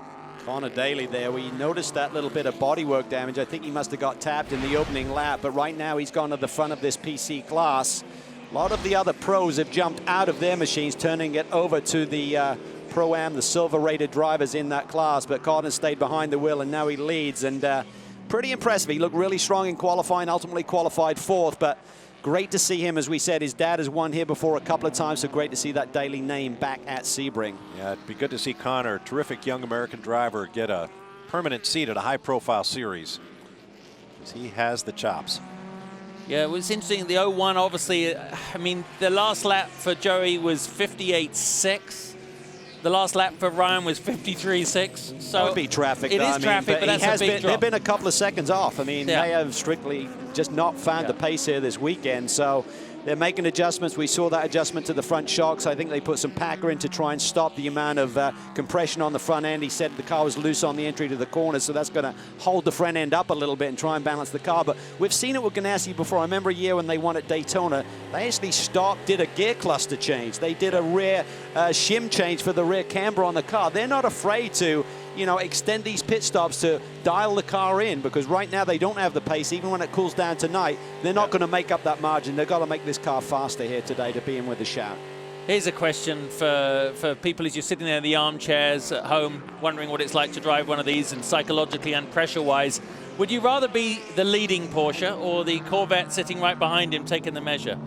What do you think? What do you rather be? A last lap, I'd rather be in front. But which pair of factory Porsches and factory Corvettes are we talking about? Well, I think for both of them, if we look back at Daytona, where both factory Porsches managed to take each other out, I'm sure they're happy that they have something in the sandwich there, so to speak. Oh, the 10 cars hit the pit lane, the beginning of pit lane there, and they have had this braking issue throughout. It'll be interesting. They just cleared the front radiator there, and it pulled out of the pit stop. Maybe we'll get an update in a bit. You veteran Sebring watchers notice that fence along the pit wall on both sides of the front straightaway. That is new. You haven't seen that in the past. Mandated by the FIA. Now let's get more about the number 10 pit stop with Jamie. Well, it was such a quick pit stop, Bob. They didn't even take fuel on it. They just made a blocker adjustment to that front of the car, trying to get some more cool air to the brakes. When they made the pit stop earlier in that first round and they were planning to adjust the issue, they ran out of a little bit of time. They had a power blade out trying to cut through the grates on the front of the car, but they're still struggling with the braking. Yeah, I'm actually surprised, even though they didn't take fuel. Whenever the car's on pit lane, it's a freebie. Even if it's 4 or 5 seconds of fuel, that could be a couple of 3 laps. So I'm actually surprised that they didn't connect the fueling rig, and just as soon as the work was done, just send him. But sometimes when the heat is on and you've got all of these things going on, they're just trying to get that car so that Ricky Taylor has some confidence in the braking system. Back to that FIA fencing. You may have noticed no more pit boards along the front straightaway. That signaling now takes place out of turn 16 on the Ullman straightaway, the backstretch. We'll take a break and return to Sebring in a moment.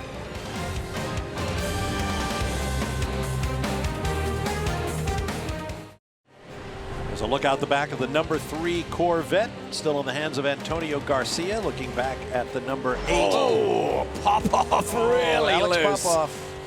Whew. Boy, he was squirrely down in turn 16 in the Lamar curve onto the back straightaway moments ago while we were in break. That snap oversteer, though, that's not progressive to Calvin. I mean, he got on the power and it popped out on him, literally. Yeah, he was every bit as squirrely on the backside. That was an unintended pun, just so you know. And he was, yeah, it was a good one too. And he was a late addition to this driver lineup. Mike Hedlund, you got to have the Pro-Am drivers in your lineup. Mike Hedlund had some business commitments, had to fly back to California, I believe. So Peter Barron has worked with Alex Popov, won championships together, so he drafted him in. I'm not sure if Mike is now on site here and going to be able to take part in the race today, but Peter had to cover his bases. So Alex has won races many times in PC, so he's really at home. But you can see there, he's literally pushing the threshold of the grip right now. On board the 3rd place car in GTLM, Patrick Pilet of France in the factory Porsche 911 RSR, which not coincidentally has the number 911. This is the signal area I talked about earlier, but let's take a break now and enjoy the sights and sounds of Sebring with our Tequila Patrón, Sounds of Speed. Crank it.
Well, that's a taste of just a few of the different engine notes from the 6, 8, 10, and 12 cylinder power plants, normally aspirated and turbo. If you like mechanical diversity, you've come to the right place, the TUDOR United SportsCar Championship.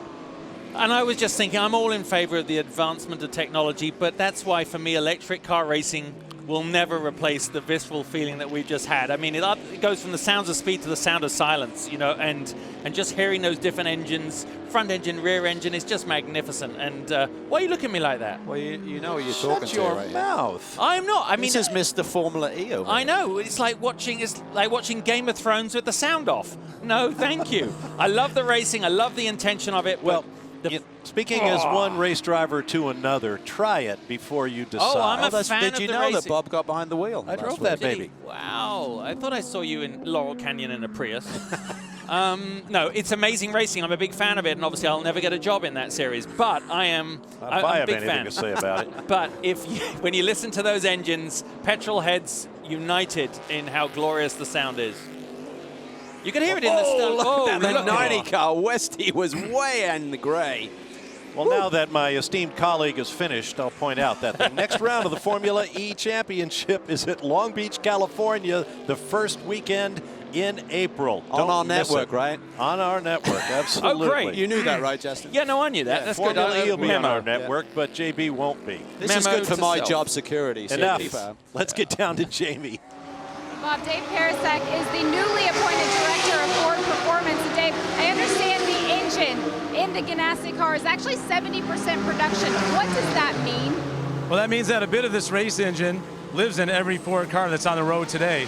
So we use this platform, racing, as a way to test our production technology in a way we never could before. Why is this Ganassi program so important to what Ford does in motorsports? Well, the EcoBoost technology is extremely important to Ford Motor Company. In fact, I'm proud to say that we just produced our 5 millionth engine this past week. And we're also using this platform to develop the new engine that will reside in the new Ford GT. I mentioned you're the newly appointed director. What is Ford Performance? What is this new group? Ford Performance is bringing all of our groups together, from our performance vehicles, racing, parts and accessories, all under one umbrella called Ford Performance, and that's going to allow us to bring vehicles and parts to the market a lot quicker and more efficiently. And so we've also committed to deliver 12 new performance vehicles within the next 5 years, and we've already demonstrated that with the Shelby GT350, the 350R, the Ford GT, the Focus RS, and the Raptor. Lots of cool stuff to come. Thank you for the time. Thank you. Ford making a big play in worldwide sports car racing, and we look forward to the next stage. This just in, the number 45 Audi R8 LMS from Flying Lizard Motorsports for Marco Holzer, Robert Thorne, and Colin Thompson is now officially retired from the Sebring 12 hours with engine failure. On board the number 48, a similar example of Audi's GTD technology. This is going to be a real threat for the championship of this year. I think Christopher Haase, so impressive last year. Oh, 57. Tracy Krohn had I think that's going on the back straightaway. He was feeling the heat from Joey Hand, a battle for 6th spot, and Tracy just looped it around. No harm, no foul. He got away with that one. Not a place to be stationary, actually, because the cars come through there so fast. Tracy's got so much experience now, and you know, he's really evolved as a driver, but I've got to say this, his commitment to seeing this type of motorsport grow is perhaps the legacy that guys like him will leave behind, and I'm you know, he's a great member of our pit lane. Well, go ahead, Cal. Nick Johnson has said that Tracy has really taken this seriously. He's excited about this car. He believes in it. He thinks it's going to be a car that can give them tremendous results, and he's given everything. He's done the right amount of testing and really going to be strong this year. Well, after they took pole, Tracy Krohn said, you know, we were scheduled to go run the European Le Mans Series, but if we're doing well in the Tequila Patrón North American Endurance Cup competition after Sebring, we may change our schedule to make sure we're there for the Salen's 6 hours of Watkins Glen. As you see Krohn's spin in replay. And it all wraps up, of course, with the season at the Petite Le Mans, powered by Mazda, come next fall. We'll be back live to Sebring in just a moment. Stand by for more here on Fox Sports.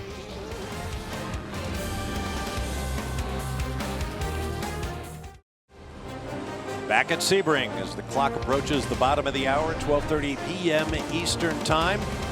We'll be moving over to Fox Sports 2 in just a moment, continuing with our coverage of the 63rd annual Mobil 1, 12 hours of Sebring fueled by Fresh from Florida. Don't forget, at IMSA.com you can sign up for the IMSA Insider newsletter. Follow the TUDOR Championship on Facebook, facebook.com/United SportsCar. And follow the TUDOR Championship on Twitter at United SportsCar. All the things you see there and more. Well, Dial is certainly impressive here. I mean, he's really settled into a nice groove. I mean, we talked about at the beginning of the show, Brian talked about how they've made this, I think it was Jamie actually talked about this journey that they've had with the new car running up to speed, switching to the old car. But this is a car that should have won here last year. I mean, they were in the catbird seat. There's a late yellow that really saved the Ganassi squad in terms of needing a pit stop for fuel. So the car was really quick. They've come out, they've got that notebook to work from, and once again, they've shown tremendous pace. I mean, an hour and 25 minutes into the, an hour, yeah. What are we on now? 1:41. no one's running away with this. Ryan is controlling the pace at the front, but Dane Cameron, Richard Westbrook, they're literally separated by a couple of seconds. As we watch the 31 car, you know, it's tight as they make their way through the PC traffic there, but everyone's settled down, but they're going incredibly fast. And Calvin, after an hour and 41, to be split only by 10 seconds over the top 4 is sort of setting us up for a degree of pressure. I mean, not a degree, there's always a degree, but an intensity every pit stop. Every driver's got to live up to their full potential through here, because you can't drop a lap now. No, I mean, it's really intense. And, you know, as we said, there's 3 checkered flags here today, really, in terms of points, because it is a round of the Tequila Patrón North American Endurance Championship. You get bonus points at the 4 hour, the 8, and obviously the end of the race. So they're back timing. The engineers are back timing. If you can extend your fuel run a little bit longer. Oh, look at that. Wow, yellow flag there. And Colin Brown was trying to get out of the way of Richard Westbrook. And the yin and the yang there nearly went totally wrong. A yellow flag waving. I'm not sure what that was for. No. Actually, John Bennett, the team owner, shown in the 54 car right now. Meanwhile, Oz Negri shakes his head as he sits in the pits in the number 60 Michael Shank Racing Ligier. So let's see. Let's pick up what this. Crashed hard. I crashed hard. Okay. Oh, he's not in the pits. He's not in the pits. I think he's in the tires there. He's in the tire wall for sure. Yeah. They've been adjusted on that car, and then they've that other pit stop that Brian reported, and they were looking for some issue. So Oz is frustrated. There's been so much effort and resources poured into this Ligier chassis and making the switch. See the safety crew arriving at the car. Boy. Oh yeah, front hit with a GT on the kink and threw me over the curve, and the car just spun. Is that the 14-15, that fast section towards the back straight? Yeah, I think it is. Yeah, you can see the accident started up here and he ended up here. So you know. Bishop Bend. Let's go on board and see if we can see what happened.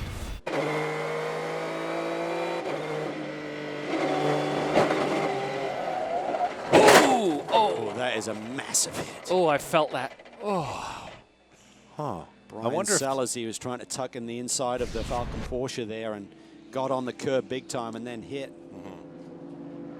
Yeah, that was, you know, that was one of those incidences that you make that pass 100 times in a race like this, and you know, Brian was it's very fast for him through there. The GTL cars, you know, they have to take their line. I mean, you can give a bit of room, but that was it almost pivoted so fast on the curb as it got onto the under tray, probably, Calvin. The suspension went up, and when he went in, I'm sure our viewers felt the violence through the steering wheel, absolute violence, and he's shaken right now. He is, and one of the rules is you're supposed to stay in the car until basically the corner workers or the marshals get to you. So, and to give a shout out to the corner workers, you know, and the marshals. This morning in the dark, pre-dawn, as we arrived, they were having their safety briefing just behind our pits, and I took a picture. I might put it up in a minute on Twitter, and they were in the sun coming up, and they're as passionate and working as hard as any other crew member here. That's what I was going to say. Very, very tough. Doesn't look like there was actual contact with the 17. No, I think he just got up on the curb there. It looked like Brian was trying to give him room, but you can't afford to stick yourself out in the marbles, and it's a high-speed part of the racetrack there. So I think Brian could see him because Brian didn't go for the apex. No. And I think there was just not enough room for Oz to stay on the pavement and may have just got up over the inside curb there. Hard to say. I mean, I said it at the top of the show, you know, any mistake here is magnified, intensified because of the nature of Sebring. Sebring, you can have the most monumental spins and get away with it. Equally, you can have something that looked pretty innocuous that suddenly turned into an absolute wreck. Let's look at the left side of his car. He looks pretty clean. Yeah, that looks pristine to me. Oz Negri sharing the car with John Pugh and IndyCar star Justin Wilson. Neither of the latter two have been in the car, or perhaps will be. Let's take another look and listen in real time.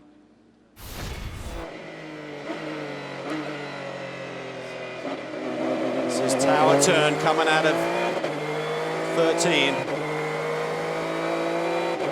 He's going by on the left there. Yeah. Brian didn't touch him. By the way, Brian didn't touch him. You heard the bang from the onboard, so whether that was just the abruptness of the curb or whether there was another car following, that was involved. I mean, Oz wasn't committed. You go through there flat normally on a clear lap, so he'd backed up and was feeling out the situation. It wasn't like he overcommitted, but be curious to know if maybe he got a touch from behind even. So, you know, you can see on these curbs, obviously it was this one that it happened in, but they're very, I'm not going to use the words, difficult to describe, they're serrated almost, Calvin. So so when you get up on it, it's very harsh on the car, and I've never driven a prototype round here, but when you hit those curbs, it's enough in a prototype to especially as you're on the top side of it. I think there's probably like a 4 or 5 inch gap at the top as it drops down each time, and it just was too much for the car fully loaded. And he had to pinch it, didn't he? Yeah, you got your hands tightened up a little bit, and then if you loosen up the rear, all of a sudden that could have been enough to do it. But a strange situation. I mean, we obviously haven't seen it from outside, just from the onboard. Here's a look at the overall leaderboard as we prepare to switch over to Fox Sports 2. Dial, Heinemeyer, Hansen, and Sharp. The Tequila Patrón ESM leading the way over Barbosa, Fittipaldi, and Bourdais.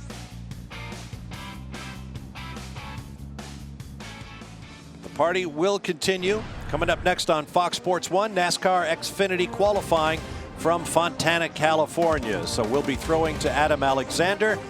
We'll head over to Fox Sports 2. For now, for Calvin Fish, Justin Bell, Brian Till, and Jamie Howe, I'm Bob Varsha. See you on Fox Sports 2 in just a moment. Otherwise, enjoy NASCAR from Fontana.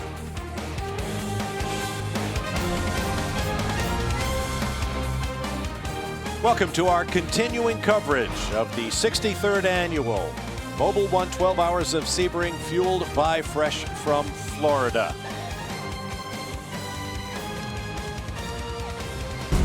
Awesome. It's so uniquely American. Sebring's classic. Sebring International Raceway is a living museum of motorsports. It's rough, it is tough, it is the most brutal 12 hours of motorsports. It's an amazing race, and one that I always love to go to. Keep your head down, push. Another one that you want to put a W on it. It is truly one of the greatest events in motorsports, in part because over the 62 previous runnings of the Mobil 1 12 Hours of Sebring, fueled by Fresh from Florida, this track has changed very little. Hi everybody, I'm Bob Varsha with Calvin Fish. Justin Bell is taking a bit of a break. Down in the pit lane, we're joined by Brian Till and Andrew Marriott. Jamie Howe also on the strength of our pit reporting team as we work our way through the 63rd running of this great event. Earlier, if you were with us on Fox Sports 1, you heard Justin Bell talk about how the Skip Barber Driving School instructors often had to come out here and cut the weeds on the racetrack. Just about any other racetrack in the world, you would say, well, geez, fix this place up, make it better, make it smoother. Not Sebring. Call it tough love. The track is as tough as they come, and the racers absolutely love it for just that reason. A real test of driver, car, and team. It really is, and we can see it's already starting to take its toll. We've seen some mechanical issues on some of the race cars, and then that big incident there with Oz Negri, which is really unfortunate. I mean, Mike Shank and his team are so passionate about their game, and I hate to see that for anyone, but particularly for that group. They're so excited about this season, Bob, and to see that major damage and see them out of the game so early in this 12-hour race is really disappointing. But everyone else is now trying to do their sums, do their numbers, recalculate. And again, we're thinking about that 4-hour mark when we'll get some bonus points in the TPNAEC. Well, there you see the debris field, tire wall askew, bits of race car, and the actual chassis on the back of the rollback as Oz Negri from Michael Shank Racing and this Ligier Honda had a massive incident. We'll show it to you in real time. This is the tower turn. Coming off of turn 13. He's going to accelerate a little bit quicker than Brian Sellers. He's got a lot more downforce in the car, and just watch here. He feathers the throttle. And he just gets up on that curb and massive, spins him around, slaps the front end, takes the tail off as well. By hitting that curb, he was essentially airborne, so steering would be compromised. You saw the back end of the car start to step out. Negri tried to control it, but with the front wheels in the air, there was really nothing he could do. And there you see what the force of that accident did to the tire wall. And you know, obviously the chassis could be damaged as well, which certainly ends your day. But you know, there's so much damage on that race car that they'll take a good look at it when they get it back to their paddock area. But I would say their day is done. You don't want to risk any further damage. It's hard to go through a car with such a comprehensive shunt like that and make sure that it's safe to go, and let alone even if you have all the spare parts at your fingertips to put back on the car. If you were just joining us, Negri appeared to be unhurt, thankfully. Another testament to the strength of these cars, sharing with John Pugh and Justin Wilson, but the car may not continue. Now, pit stops begin. Moments ago, this incident took place as the 16 and 57 tried to leave the track together. You saw that crewman bowled over. A horrific incident involving our pole-sitting car and one of the PC machines. To Brian Till. GTL leaders are in, the 911 and the 912. The 912 was leading when they came in. Jörg Bergmeister has gotten out. Earl Bamber has gotten in. It is congested down here on pit lane. These full course cautions bring all the GTLM and GTD cars in together. It gets crowded. It gets really crowded, and you can see right now for the Porsche squad anyway, they're doing single stints with their drivers. It's brutally hot in these cars throughout the course of the day. They're trying to keep everyone fresh. And they actually added Bamber and Tandy so they can in fact drive both cars here this weekend if they need to, in terms of fatigue on a driver or one of the cars breaks. They can shuffle their driver lineup a little bit. That's probably a smart play, given that this track is so tough and the temperatures right now in the 80s, expected to get up to as high as 93 by perhaps 3 o'clock this afternoon if the forecasts are accurate. When you list a driver in two separate cars, the regulations stipulate you have to then nominate which car that driver is going to score points in. So it's not like you have two options to score points today. You may drive both cars, but you say before the green flag here today, my points will be awarded in this car only. Even if I was to win the race in the other one, you wouldn't get those winning points. Much like Ben Keating had at Daytona, where he was part of the winning car, but he didn't get winning points that day. Now we're still investigating that pit incident in which a crew member appeared to be knocked down by that collision between a prototype and a prototype challenge car. It was the 57 of Tracy Crone and the number 16 car in the hands of Tommy Dreese, if I have those drivers correct. Let's get more from Brian Till. Down in the Porsche camp, Jörg Bergmeister just climbed out of the 912 while leading. You and I talked before the race. We talked about how physical it was going to be. Single stints for you guys right now. Is that because of the weather conditions? Will you go to doubles later? Well, we'll see. Right now it's pretty warm in the car, and we planned that we do singles at the beginning just to keep the drivers fresh, and then at the end I think we're going to do doubles. Obviously the weather's already beginning to warm up a little bit. Have you felt the track change just in the couple hours that you were out there? Yeah, compared to this morning in warm-up, definitely you feel the increased temperature.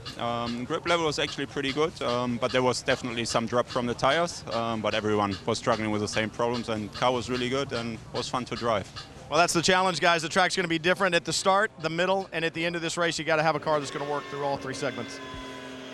Yeah, certainly strategy is going to be key, and Porsche won both GTLM and GTD here last year, so they have great history here. I think there's 18 wins overall and 69 class victories, so Porsche on a tough, rough racetrack like this certainly has been the car and the mark to be in if you want to win this race. But that incident on pit lane, we'll try and get back to that, Bob. That was a very scary moment. I mean, you hate to see cars here, but when there's individuals and crew members involved as well, really, really tough to watch. And that's the sort of thing that's emphasized at driver meeting after driver meeting, to take care in the pits. Now, we began the season at the Rolex 24 at Daytona with a massively wide pit lane, giving everybody plenty of room to move. The pit lane is much more narrow here at Old Sebring. Let's get down to Andrew Marriott. Yeah, hi and welcome everyone. Ryan DL, you just climbed out of the car in the lead. You look remarkably unsweaty.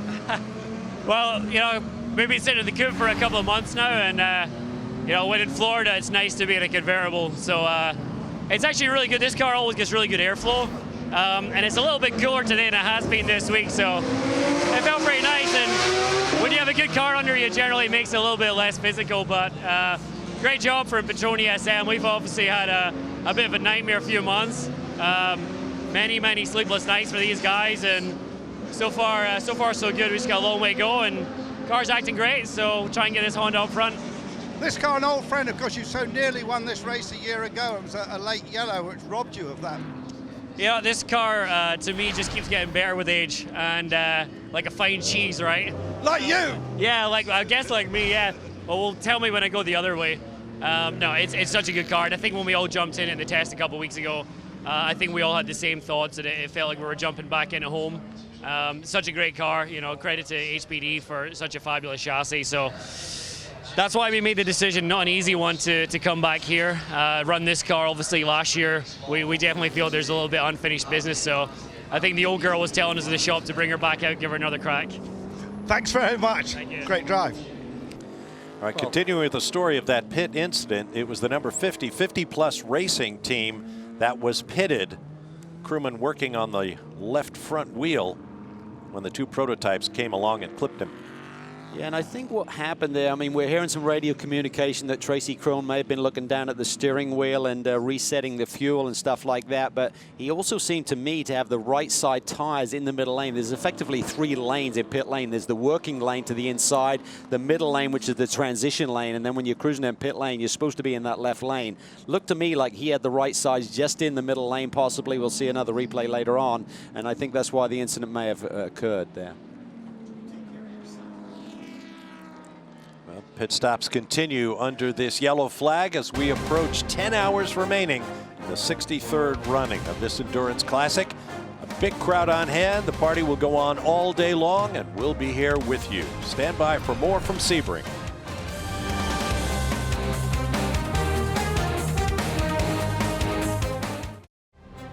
Welcome back to Sebring International Raceway. Here's a look at the current standings throughout the field. Up front, Corvette Daytona prototype for Sebastian Bourdais, Joao Barbosa, and Christian Fittipaldi, reigning series champions.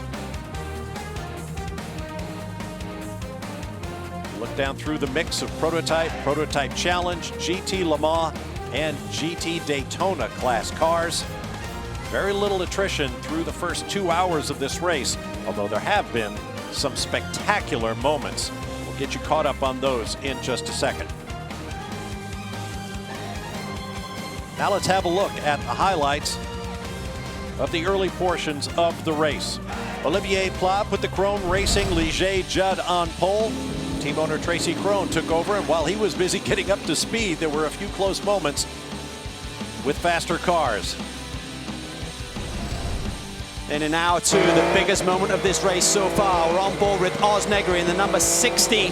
Tries to go inside Brian Sellers in the Falcon Tire Porsche, gets it wrong, hits that inside curb, throws him around. Major damage to that car. We believe the car will be out for the day. That brought out the full course caution that we are now dealing with. Then moments ago, this was the 50 plus racing car in the pits with a crewman working the left front corner. Tommy Dreese in the number 16 prototype challenge car hit the crewman while he had Tracy Crone in the prototype car on his left side door. Let's get more on that situation now with Andrew Marriott. Yeah, well, I'm with Dorsey Schrader out of that 50 car. Dorsey, do you know what's happened to your crewman? I think he's not too bad, is he? Well, it was pretty close quarters on pit lane there. I just came out of the car, and I was really hot. The helmet blower broke off the helmet, so I was sweating, and the sunscreen got my eyes. I looked down, and there was a tire. I saw it coming under the door, and it run over the toe of my boot, and my toes were just like a turtle. They sucked back in there, so it didn't get my toe, but it got my boot. And then he was carrying a tire, our crew guy, and it pinned him between the car and the tire and the car that hit him. And they've sent him off to see if he's okay, but he had a word with me to see if I was okay, so I think he'll be all right. But that's some close quarters down here in pit lane, and you know, it's rough on the racetrack, but it's tough for you guys too. Be careful. Dawes, it's great to see you racing again, and have a good day. Thank you so much. You guys have a good day too. Better stuff on the other end of pit lane, but it is crowded out on the racetrack. Joao Barbosa, you guys running strong in that number 5 Mustang sampling Corvette. How busy is the traffic out on the racetrack for you guys working your way through? Guys, very busy, but the Action Express guys are doing a great job. The Mustang sampling Corvette's doing great. We are right where we want to be. We're second place, really close to the leaders. Actually, right now we went to first place with great pit stops, but I mean, it's really tough out there. Very hot, the track is very slippery, but we're in the right place right now. And all the equipment has to work well. I know that a lot of drivers talk about you got to have good footwork. You've got some awesome footwork going on down there. Yeah, you know, it's something that started with a tradition. My kids playing in my shoes, you know, it's always good to have them close to my heart, and they keep me motivated to keep going, so that's great to have them on board as well. And obviously those are some very fast feet down there, the 5-car running strong, Andrew. Yeah, I'm with Connor Daly. What a fantastic run, leading the PC class. I think you're up to about 6th place overall. Yeah, that was a lot of fun. I mean, unfortunately, the caution there came at the worst time ever. I think we pulled like a 36-second lead or something. So, just really thankful even to be here. So I'm really happy to be driving for these guys at Performance Tech. After the first set of tires, first set was a little bit off. Second set was much better. So we were able to really capitalize on that. Now, of course, your dad's won this race, but I don't think he's given you any advice at all. He's not even here. I was like, yeah, no, it's cool to be following in my dad's footsteps.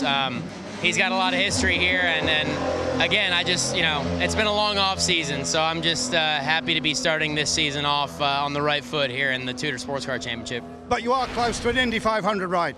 Oh, I certainly hope so. Hopefully more than that too. Certainly showed him what he could do today, folks.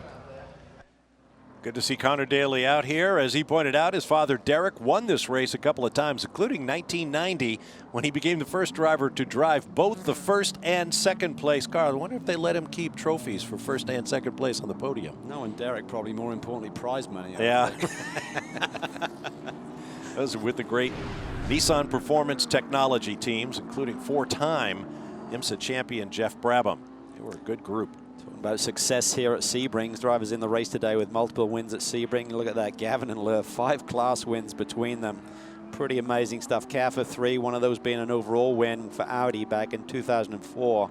And there we see more of our GTLM field, Bergmeister and Magnussen with 3 wins apiece. And we would be remiss if we didn't mention the overall most prolific winner in Sebring 12-hour history is our buddy Johnny O'Connell with 8 victories, 7 in class, 1 overall. Winningest driver ever at the 12 hours. And he might be safe for a while because the man right behind him, Christensen, announced his retirement. TK's no longer going to be behind the wheel, so he can't come and chase after that record. So Johnny's going to hold that for at least, well, 2 more years. Maybe one of those 5-time winners can get another one here today. There's the number 5 car, the Mustang Sampling Corvette Daytona prototype from Action Express Racing. In case you're wondering, Mustang Sampling is a line of natural gas sampling products. I did a little research. Apparently natural gas has to be very carefully analyzed for various qualities, and Mustang Sampling creates the machinery that does that analysis. High-tech sponsor in a high-tech series. Ryan Briscoe in the number 3 Corvette, running in the GT Le Mans class, currently shown 2nd in class to the Porsche 911 RSR ahead of him, handled by Nick Tandy.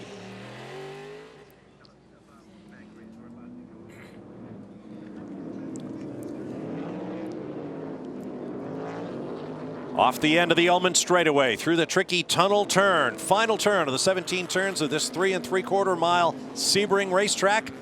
Ready, go, go, go, go, go, go, go, go, great, great, great, great, great, great, great. Go indeed. Sebastian Bourdais leads David Hannemeyer Hansen and Max Pappas into turn 1. Oh, look at Valiente and Pappas mixing it up there down the front straightaway. Unbelievable. When you go green, you can start passing. You don't have to wait for the stripe on any restart. So when that green flag flies, everyone attacks. Great battle of a pair of Corvette Daytona prototypes. Hannemeyer Hansen ahead of this group, running in the 2nd spot, taking over from Ryan DL in that number 1 Patrón machine. Seabass, Sebastian Bourdais, what a great addition. What a 3rd guy to draft in for these endurance events. Quick jink out of line there. Oh, look at this, Pappas to the inside. That looked easy. Wow. Always aggressive. Mad Max Pappas. See what Valiente can do. Maybe Hannemeyer Hansen just trying to find the rhythm here. He's just into his opening stint, as are these other 2 guys, and just probably trying to get some temperature in. Lighter weight car, the P2 configured machine, the number 1. So it takes a little bit longer to really generate tire temp because of the weight. You're not working the tire quite as hard here on this opening lap. A little bit further back, Tracy Crone starting his 2nd stint in the 57 Ligier Judd. Really amazed that that car doesn't have more severe damage with that incident on pit lane. It looked like he hit that PC machine pretty hard. And for these P2 machines, they have a lot of bells and whistles in terms of aerodynamic gadgets and wings and winglets. I'm surprised none of that got torn up. Oh, look at this move, side by side.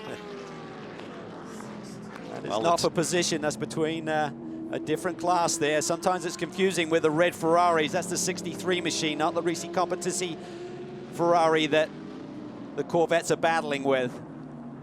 Fresh tires make for great racing. Down the Ullman Straight now as the temperatures reach up toward 90 degrees with high humidity. Just a couple of the challenges of Sebring. You can see that heat haze, and it's going to get thicker as this afternoon continues. Just brutally tough conditions for these drivers here in this 12-hour event.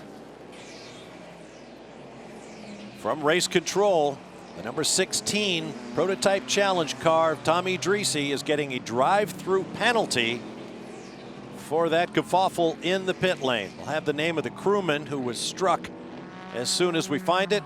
In the meantime, no news is good news, and the race goes on. And I think some of that is not so much Tommy's problem, it was just a miscommunication. He was released from his pit box with the 57 car in close proximity, so I think that would be why the call was there. Tommy is very close to Dorsey Schrader's car that was in its pit box. There was really not much he could do once he was released, and obviously too closer quarters there for all of the cars to survive.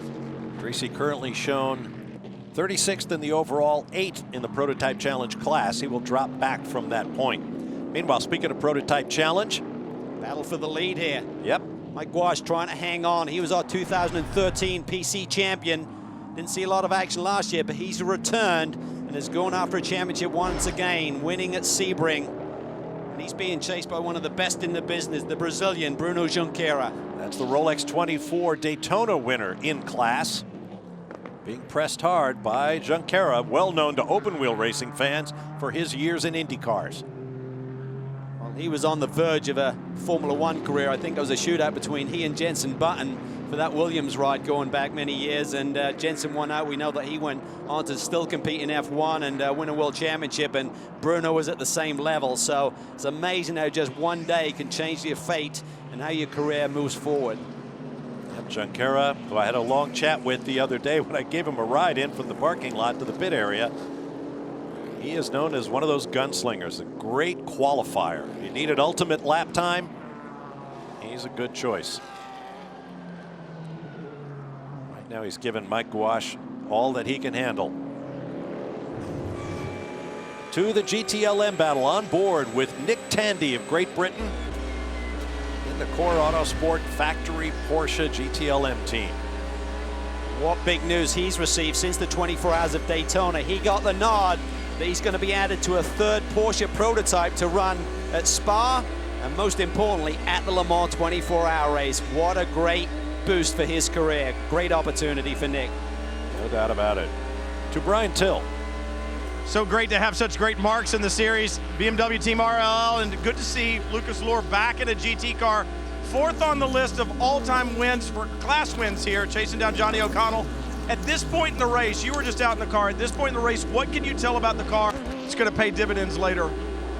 Well, not really a lot, because the track is going to change so much. You know, we finish in the nighttime, so it's all about surviving the heat in the middle of the day, and we should be pretty good for the end. You know, you just have to make sure that you stay in the hunt here for the last 2 hours.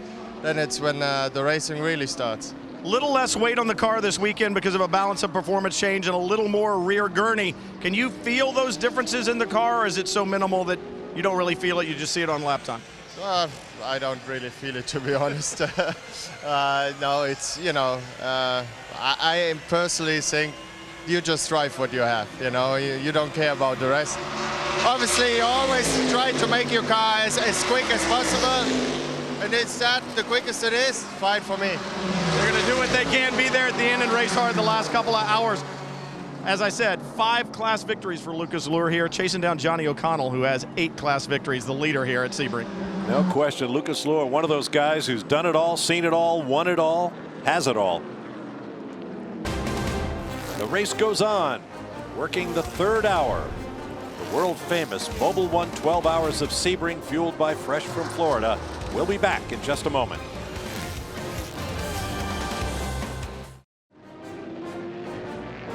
Bob Barshin, Calvin Fish with you, Andrew Marriott, Brian Till down in the pit lane.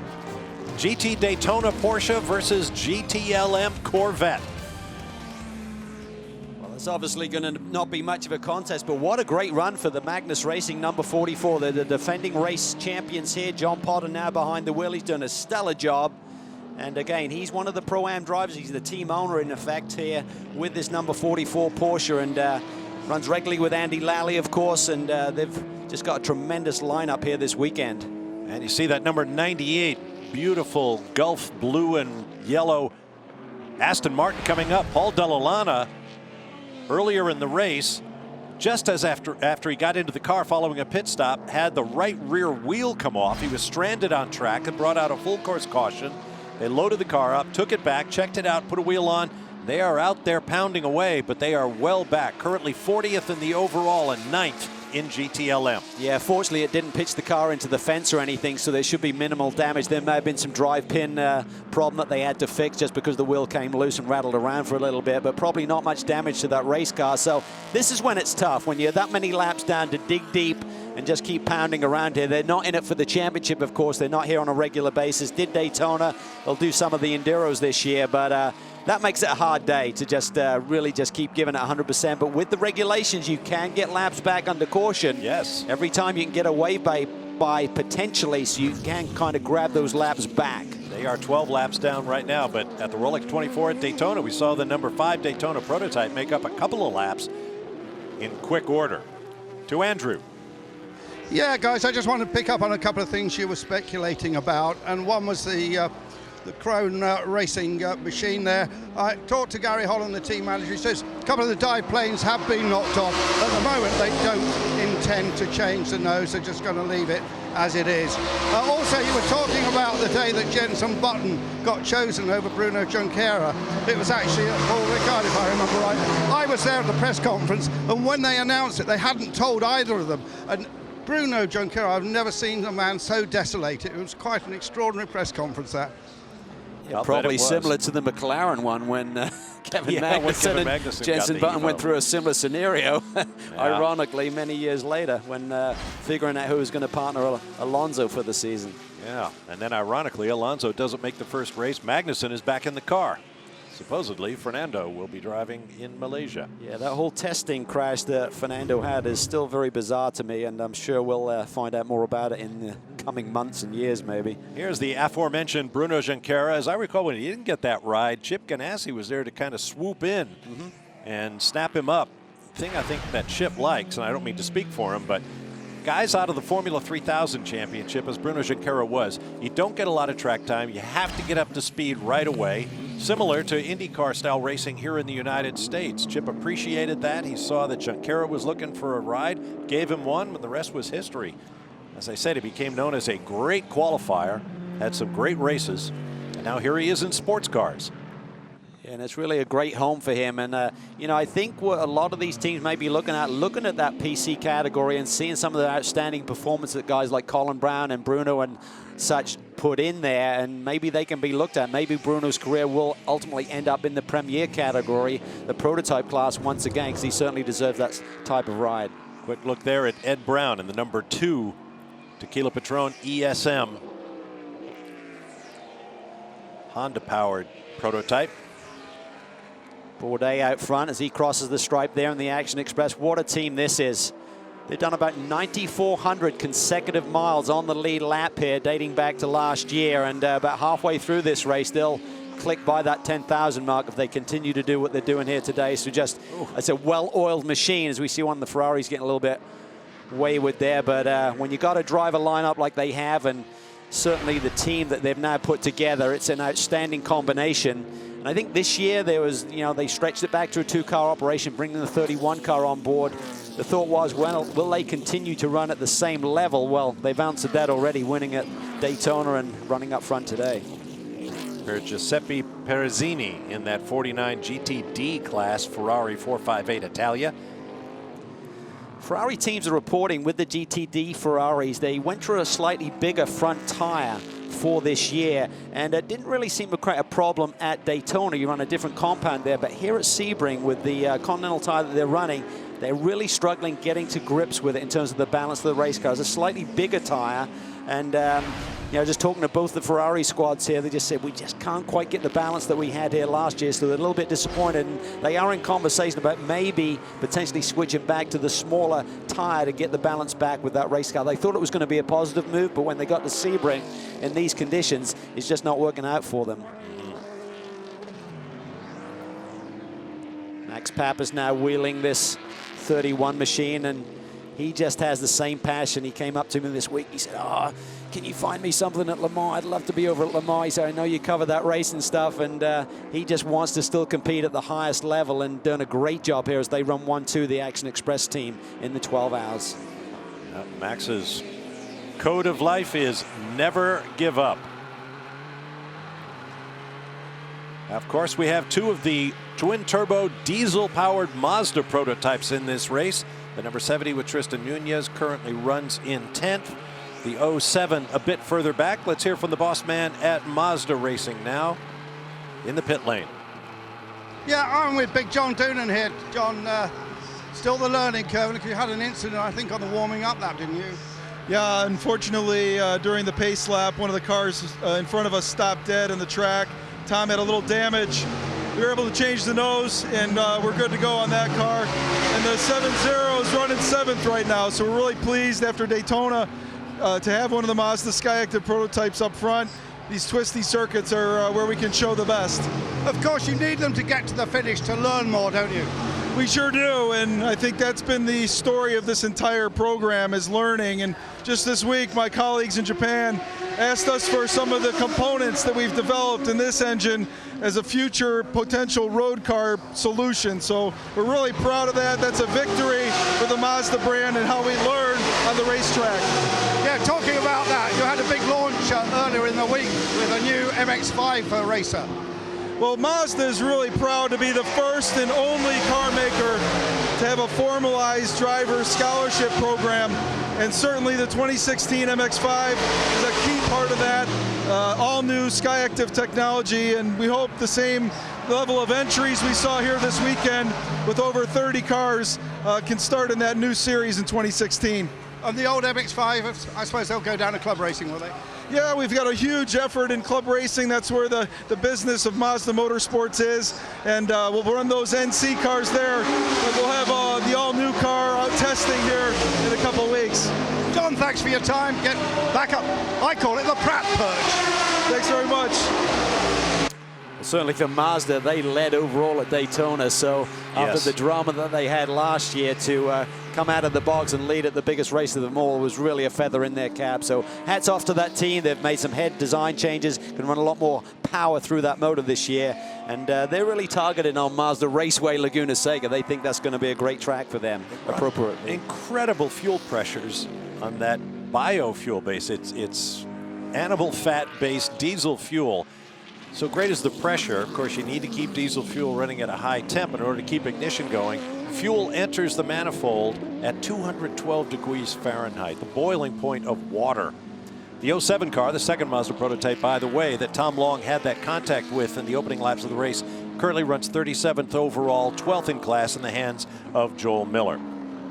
Now, to the GT Daytona battle. John Potter in the number 44 Porsche GT America, chased by the 33, the pole-sitting car, put there by Jeroen Bleekemolen.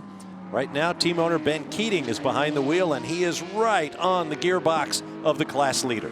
This is a great battle. Spoke to Ben the other day. He was certainly very enthused about this Viper program, and he intends to try and compete at Le Mans this year in the LM GTE AM division. They're the first reserve. They haven't been accepted yet, but they said if history is to repeat itself, there's always someone who drops out, so they're gearing up and kind of ready to go. But certainly he's very excited about this Viper race program. Also, with the Viper program on the street, his team, his business Viper Exchange, they really sell a lot of these cars in street form, and they do a nice little engine boost. It comes standard with 645, and they boost up to 745, Bob, in case you're interested. Yeah, I know you've got that Formula E experience. It might be right up your street now. That's true. I'm a high horsepower guy. Look at this. This is going to be tight coming off. Oh, boy. It's for the lead as Pappas swings by in the second place Daytona prototype. Good heads up there by John Potter. He could see that Ben Keating had the run around him, and if you don't give him room, suddenly that barrier funnels back in there. So good, smart driving by both of them. No question. So, new leader in GT Daytona. Dodge Viper SRT, TI Automotive sponsorship. We'll take a break as the party continues here at Sebring, Florida.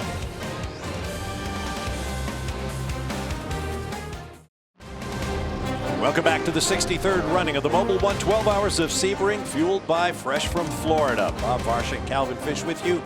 Brian Till, Andrew Marriott down in the pit lane watching the GTLM battle, a collection of Porsches, Corvettes, and Ferraris, and BMWs.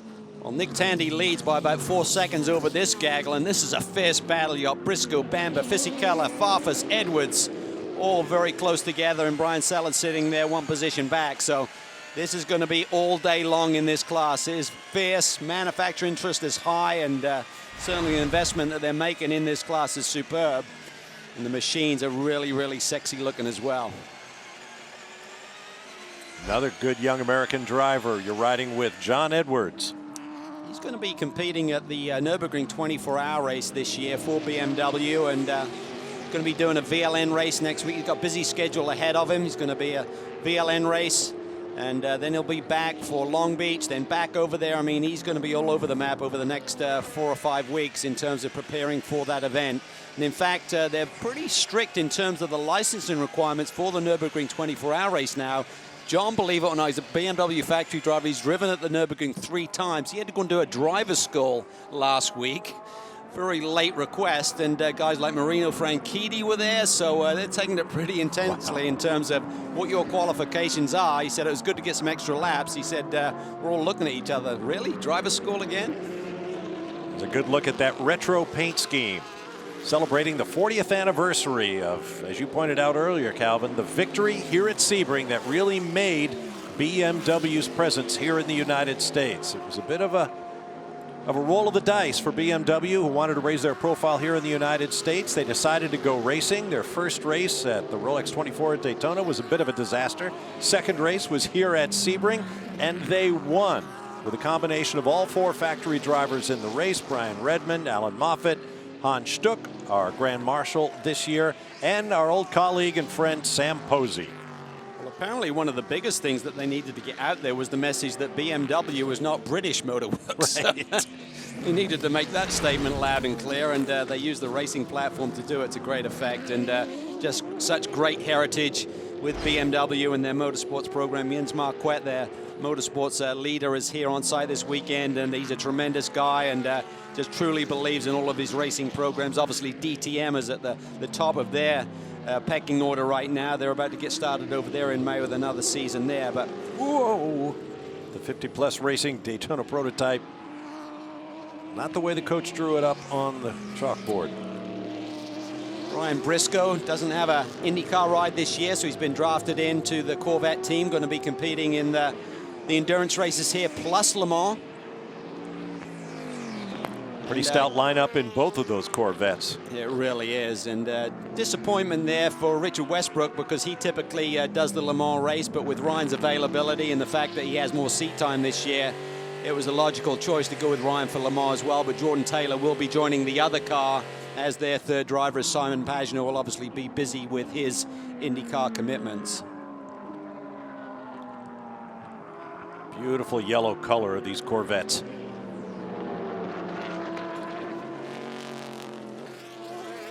Let's get more on the Corvette team operation. Brian Till standing by with factory driver Tommy Milner.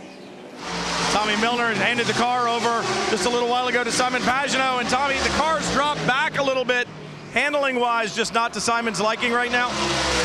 Yeah, he struggled a bit this weekend, and the car is probably the least to his liking as it is right now. So it took him a little bit to get comfortable, but he's as fast as the top 3 cars are now. So the pace is there. It just took him a little bit to get going, but he'll be fine.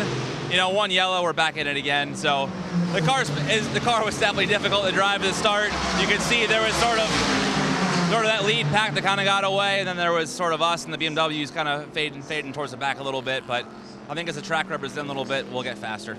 adjustments made inside the car or on pit stops? Because I know that you guys hadn't been particularly happy with the balance of the car. Is he just using driver tools? All we have in the car is just brake balance, so I did use that as best I could to help our issue, but certainly just in the pits, like some pressure changes, some compound changes, things like that will make the biggest difference. And so far, it seemed like it's working for Simon.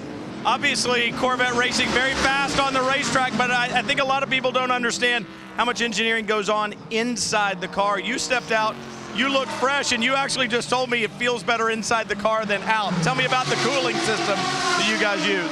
Yeah, these guys at Corvette Racing, they work really hard on every aspect of the car, and our AC system works really, really well. The car is honestly colder. It's better in the car temperature-wise than it is in the pit lane. So I've been sure to tell all of my GT competitors just how nice it is in the car, and everybody else complains about how hot it is. So definitely in a race like this, long-distance race, you know, keeping us cool and keeping us sharp in the car will make a difference. Hey, Calvin, it sounds like a car that maybe even old guys like you and me could drive. It's got air conditioning. I'll leave it to you, mate. I'm happy up here in the booth. But, yeah, that's certainly Corvette. They recognize the driver, not comfort per se, but keeping the drivers fresh is so important, because you can just burn these guys down even within a single stint. If the car, see the Delta wing there off to the side. It's down the front straightaway. So I'd imagine it's just pulled off some kind of mechanical issue there. Catherine Legg currently shown in the car. I think the left side looks like it's low, like they might have a problem on the left side possibly. Yeah, it does seem to be listing. Tire down perhaps, or I mean that's the worst possible place she could be. They were pretty bullish at Daytona about their potential there in terms of really doing something. Made the decision to go with the new gearbox design that kind of bit them in terms of race today, but coming back here, they did some testing at Road Atlanta, felt that they had got the gearbox out of the way, but look at this. Word for the pits is left rear suspension failure. And that's what the bumps here at Sebring will do. Surviving the bumps in the road, as we said, is one of the keys to victory, and this will really beat a car up. Catherine Legg, female driver, of course, the very first female to race here in the 12 hours. Isabel Haskell back in 1955. Let's go to Andrew. Paul Gentilozzi with me now. I just asked you before we came on to our on-camera interview, how many times you raced here, and you can't remember, but it's over 20. Well, I know it was 1980. I remember that, and there were some years when we didn't race here, but 20 or 25, I mean, I'm 65. Does it matter? You're still a racer, but your car is leading the class. Up and down a bit this category, it's anyone's really. Well, we're on plan. I've had a lot of years where I won the 3 hours of Sebring and the 12 hours. None of this matters. Tonight about 10:15, we'll see the race. Now, of course, you've got a great driver in Bruno Junqueira. Wonderful to have a guy like that. Well, the team of Bruno and Chris Cumming for the year is just spectacular. Chris really was fast in qualifying. We qualified our silver driver because we can trust him and count on him, and that's the right strategy. Well, that's terrific. We'll see what it pans out like, Paul. Great to talk to you. Try and remember exactly how many races you did. I hope to see you tonight. Well, ironically, the very last motor race that I competed in was for Paul's team right here at Sebring. So, really? Yeah. Awesome. Well, I mentioned female drivers. We have lots of female officials as well. One of them, Tony Miller, is waving the yellow flag. Our third full course caution of the Mobil 1 12 hours of Sebring. We'll take a break and return.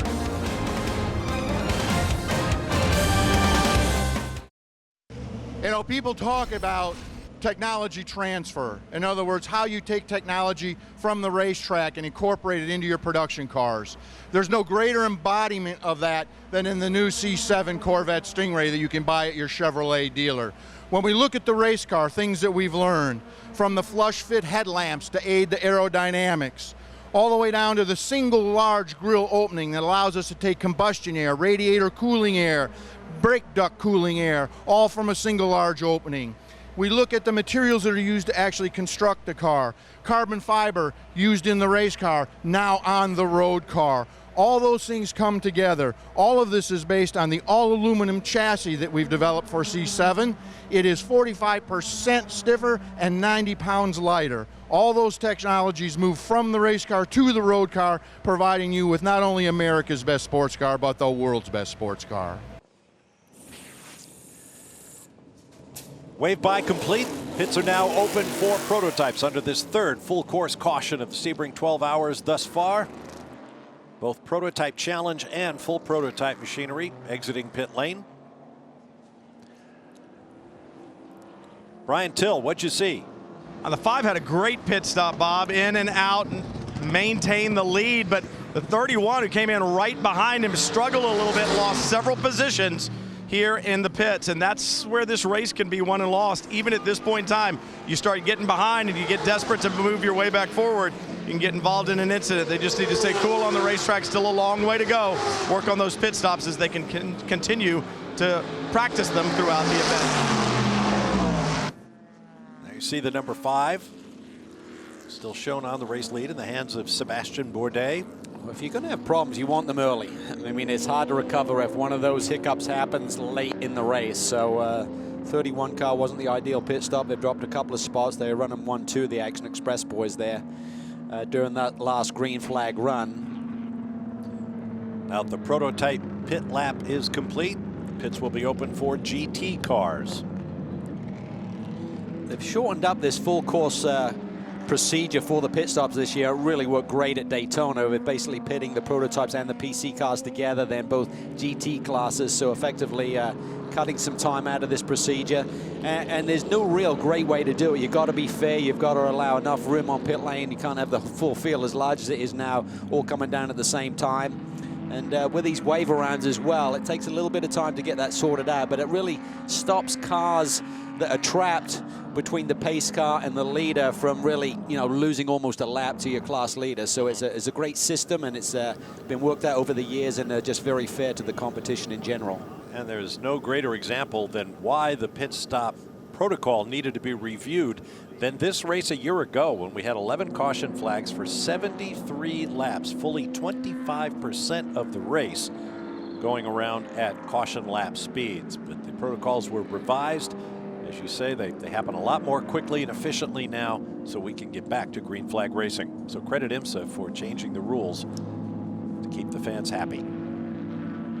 No, and you're constantly tweaking. I mean, you don't want changes every week, but you continue to evolve. And I was even talking to Paul Walter this morning about something that happened yesterday in the Continental Tire Sports Car Challenge race in terms of what we call our short yellow. There's two types of procedure. One is this full caution period procedure. The other one is a shorty, as they call it, which happens within 15 minutes of a preceding yellow or within 30 minutes of the end of the race, so we can get back to action a little bit quicker. And there's something that happened there strategy-wise that they can maybe tweak down the road. Yeah, I'm just down in the Krone pit where the car made an unscheduled pit stop with apparently a loose muffler or silencer, as I would call it. Some part of the exhaust system anyway has come loose, and they also changed the nose from that earlier damage there. Also just been down at Delta Wing. It is back in the paddock area. They are trying to repair that car. Now, obviously, this weekend there has been some big news about Delta Wing because they are going to produce, before the end of the season, a GT version. It won't be a carbon fiber car. It will actually be an extruded aluminium car. I'm not sure which category it's going to run in yet, GT3. And all this, Don Paynos tells me, is going to lead at some stage to a Delta Wing road car, which would be exciting. But apparently, later in the season, there will be a Delta Wing GT car, and also they've drafted in a very big name, an ex-Williams technical director called Brian Willis to help them along with that project. Down in GTD, the leader in the field is in Ben Keating in the 33. This team won at the Rolex 24, and the Viper squad running really strong. Keating having a great run out on the racetrack right now. 4 Continental tires are on, and he'll be underway. He's got to watch GTLM traffic that's coming by. The 3 Corvette, the rest of the GTLM field is coming in. You can see how busy it gets down there. It is crazy at times. And see a Corvette crew member fall over there on the left front just as one of the other GT cars was coming out. That was scary. And now the other car pits. Wow. Pit action very much a part of the total action here at the Mobil 1 12 Hours of Sebring, fueled by Fresh from Florida. We'll be back in a moment. Welcome back to Sebring. It's Calvin Fish at the reins now, taking over from Bob Varsha, who's done a great job in the opening stint here. Joining me in the booth, we have JB, Justin Bell, Brian Till, Andrew Merritt down on pit lane. And if you want to go to our onboard pass, go to foxsports.com/Tudor for live onboard video, streams of the TUDOR United SportsCar Championship Series from today's race, and you can do that right now. Looking at the onboard there, the number 48 car, I believe it was Christopher Hasser behind the wheel. There's Pat Long. St. Patrick's Day was this week, so maybe that green can be a good omen for Patrick Long there. There's John Edwards behind the wheel of the BMW. They're on a pretty strong run here in the early going. Still under caution here right now. We're understanding that the lights are out, JB, so we're getting ready to go back. Ryan Briscoe having another strong run for Corvette Racing as we look at the back of that Chevrolet pace car. Yeah, right now, obviously, there's been some driver changes. There's been some shift up in the lineup, and you see them tightening down the belts. Very different to leaving the pit box, tightening up the belts. This is sometimes you find yourself loosening them. You don't loosen them off under the yellow, but you when you're about to get angry and get going, you cinch them up a bit. It's almost a habit too, right? It's like a habit, kind of a... yeah. I mean, I used to find I'd push my gloves onto the steering wheel, you know, finger by finger, just to make sure they're on, and then cinch up the belt a bit. And also, some of these drivers, I mean, anyone that gets to drive with your Burbmeister, I mean, when he and Pat Long used to drive together, I mean, it literally was like Laurel and Hardy, little and large.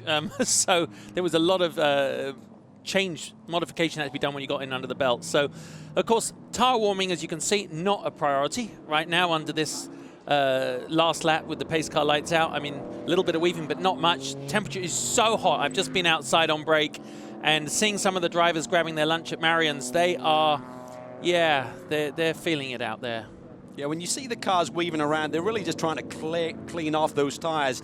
There's a lot of marbles, as we call them. You can see that off the racing line there, which if you do run offline a little, particularly if you haven't done a tire change. If you're on cold rubber, it doesn't pick them up. If you stayed out there on the same rubber, they're like gumballs, and it will just pick that up immediately, and it'll really give you a problem once we go back to green here. So if they're weaving around, they're cleaning the tires. They tend to use the brakes a lot more these days in terms of generating tire temp. If you can get the brakes kind of glowing hot, that then transfers that heat through the wheel and ultimately to the tire as well. So we should be going green here when we hit the front straightaway. Sebastian Bourdais will be controlling the speed of the field as he comes through.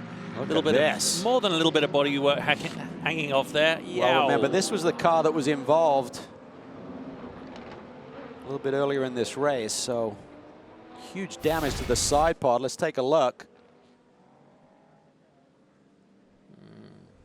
Don't think there's any tire problem. I mean, that bodywork is just sort of like disintegrating here. Yeah, it's a bit like when I used to make model kits. They'd eventually fall apart, and that's what's happened there. This is the car that got attacked there on that pit lane incident with Tracy Crone. Tommy Dreese was behind the wheel, and he got hit pretty hard there in that side. So I'm sure the team had done a temporary fix, and now at speed, it's just blowing itself apart. Yeah, that's it. The air just gets in there and literally peels it back. You can see the radiator still clinging on there. Hopefully, if there's no damage to that, they should be good. So, meanwhile, let's take a little look at what happened in the pit lane for Tommy, which is probably the catalyst for the damage we just saw. Looking here at the 50 car that's going through its servicing. Dorsey Schrader's just jumped out, and there you see Tommy Dreese exits his pit box. And we understand from radio communication that Tracy Crone was indeed looking down at his steering wheel, resetting his fuel numbers. And he also seemed to have the right side somewhat in that center lane. There's 3 lanes in pit lane. There's the working lane right there that we're looking at, a middle lane, which is the transition lane, and then the kind of cruise lane. And I think maybe Tracy had just veered a little bit off to the side, but it was deemed a penalty on the 16 for unsafe release, I believe. So, and if you ever wanted proof that the pit lanes are dangerous, that mechanic out of the right-hand side of he did a complete forward somersault ending up on his back. That I haven't actually seen anyone go airborne like that in an awful long time. That was pretty nasty. Unfortunately now, obviously, the regulations stipulate you're in fire suits and all of that type of thing has been there for a number of years. But now the safety helmets, I just think, is a great addition to the rules and regulations on pit lane these days. Not only for the crew, but also the working officials and everything else. Yeah, they don't also say you have to be a member of Cirque du Soleil to qualify to do outside lane pit change there. Well, Andrew's down on pit lane, ferreting out some stories for us. Andrew, what do you have? Yeah, first to say I was knocked down by Denny Holm in the pit lane at Brands Hatch once in a Formula 1 car. Denny Holm, the world champion from New Zealand. I went right over the rear wing, landed on all fours, and I wasn't injured. Quite amazing. Now, the Aston Martin 007, we saw the wheel off. What it did damage the suspension. They put it behind the wall. They put a new suspension system on it, that corner, and Matthias Lauda has just gone out. Another story from behind the pit wall is that in that incident, Tracy Trone, of course, the pole-sitting PC car, that was damaged also. That's behind the wall, and it's just gone out also back onto the racetrack. And of course, that's the car. It's been on pole, of course, the last 2 races now. First with Johnny Mola in Daytona, and then here, of course, with a charging mounted Plowman. So let's go to Brian Till right away. Well, back in the garage area, Mike Shank, it looks like the car's not going to race anymore today, but you said you might get it back on track? Yeah, tough day for the Tire Kingdom at Honda. So hard these guys work. The car's so fast. Oz got together with a Porsche. It wasn't the Porsche's fault. Oz just mistimed a little bit. We're on our heels anyways because the car was not happy when we first started. Actually got that under control. But, you know, in this haste, we're trying to stay ahead of the leader and not get lapped and, you know, just put it in there sometimes and it didn't work out. But God love him. He's been with me 12 years and stuff happens sometimes. We're going to fix it, and if we can, we'd shake it down for the Long Beach run coming up. And I don't know. I don't know what to say. Racing's great. I love it. You might see the 60 back on track, but as Mike said, it's just to get things bedded in for Long Beach. This is not where Mike Shank wants to be standing right now at the Mobil 1 12 Hours of Sebring. Tough day for those guys for sure, but we're back to green flag racing action. Sebastian Bourdais in the number 5 Action Express leaps away at the green flag, followed closely by Michael Valiente. Yeah, it looked like he laid down the hammer on that outlap, the first lap there, because he doesn't want to get into any, you know, hand-to-hand combat with Valiente right now. It's the easiest way is to stay clean and push the advantage off the line. You know, he's got clear air in front of him. He hasn't got any back markers. You know, this is important. But every one of these guys are pushing so hard. I mean, Heinemeyer Hansen there was really looking sporty on the start. And also, so was Jordan Taylor I saw in the back. We're on board with the 01 right now. Scott Pruitt behind the wheel. Hasn't been a wonderful day for these guys. But as you said earlier, Cowan, they have an amazing way at Ganassi of looking at the big picture and planning well ahead. What do you think's going on in their strategy? Well, I think with strategy right now, they're just trying to keep the car on the lead lap, which they're doing successfully, and not really overdrive the car so you make a mistake and maybe damage it. So they've got some very experienced hands there, obviously, with Joey Hand, Scott Pruitt, and Scott Dixon. I mean, what a lineup that is. So they've got a lot of experience there. They just got to work on this race car, see if they can get a little bit closer, get it in the sweet spot of what the drivers are looking for. It seemed like they'd picked up their pace, maybe about half a second from the early laps compared to the leaders, but they're still a chunk off, so they just got to keep working away at it, use every pit stop they can to tweak on that race car. Yeah, we're on board right now with Jordan Taylor on the 10, and he was looking mighty racy just a minute ago behind Scott as they came through turn 16.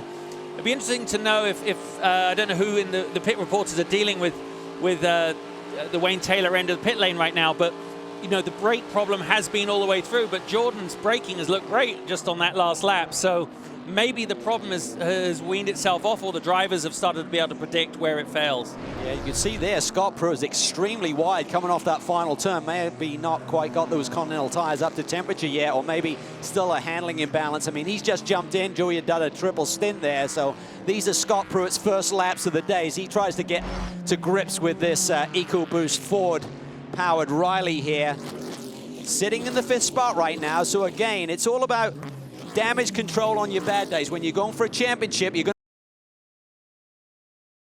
to that damage, which I'm sure they're looking at right now.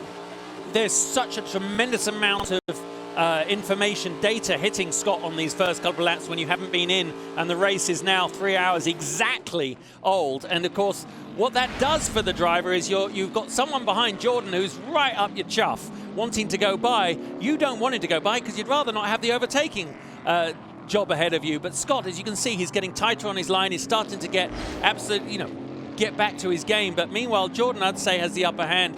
Not the spot to try and make this pass. No, he certainly seems to have a lot more grip than Scott Pruitt right now, and more lap time potential in that race car. So he's got to be calm, cool, and collected. I mean, they're trying to fight back. Remember, they had that brilliant run at Daytona. Seemed to really have a car capable of winning. It was going to come down to them in the 02, ultimately won that race, the second Ganassi car, but then they had the drive time log issue and had to do a driver change at the end, dropped to third, and then got penalized after the race all the way back to last position in class. So a big hole that they've got to dig themselves out of in the championship. Now he looks to the inside. Yeah, he set that up coming out of 16, but Scott able to make it stick. Jordan holding the inside line, and look at that. Scott is using every inch of the road there. It's very bumpy. Whoa. He just can't get that 0-1 tucked down anywhere near what would be a theoretical apex, at least, underneath the bridge there in turn 17. Yeah, Jordan's applying some pressure here, but, you know, Scott, you know, he's been to war longer than Spartacus. You know what I mean? He knows how to do this. He can easily hold off the young pup unless the young pup gets a run. He sees those marbles out there. He thinks they're grapes for his vineyard. He wants to go out there and stand on them. Let's not talk about swords. Okay, as he comes down the back straight into 7, we can see Bourdais at the front there. Bourdais pulled out a nice 1.5 second gap on Valiente, which was, it's a nice cushion round here. Cushion. One little oversteer and you lose that, but they're running very fast at the sharp edge of this prototype class. Pappas is right there too in the second Action Express machine, the number 31. He's right there, starting to put the pressure on Michael Valiente. So once again, we talk about Action Express being a well-oiled machine. They're showing it early in this season, coming off a championship, certainly looking strong right now with both of their cars. Nick Tandy, Ryan Briscoe, it's a pretty good lineup right now. And we're on board the 911, the GTLM car Porsche leading that class right now. Just a magnificent machine when you look at it up close or you're watching it go around track. It seems so wide, doesn't it? But it's a very advanced race car. It's the second one of the factory Porsches. They won both opening rounds of the championship last year, one at Daytona on debut, and then followed up with another win here at Sebring with the sister car. And 1-2 on the grid here. Quite the way to bounce back after what you don't want to see happen is have two factory cars hit each other like they did at Daytona. I'm sure there was a lot of discussion and meetings after that event. But just one of those racing deals. I mean, Bamber and Mark Lee behind the wheels at that time, and just an unfortunate situation in traffic. Oh, yeah. I mean, it's like having an accident on the road and it being your wife's car, which you pay the insurance on. Not good. But as we watch the number 3 from behind, see the Corvette nicely in the tow there, but it's so fast as you come down into 17 and so easy to defend.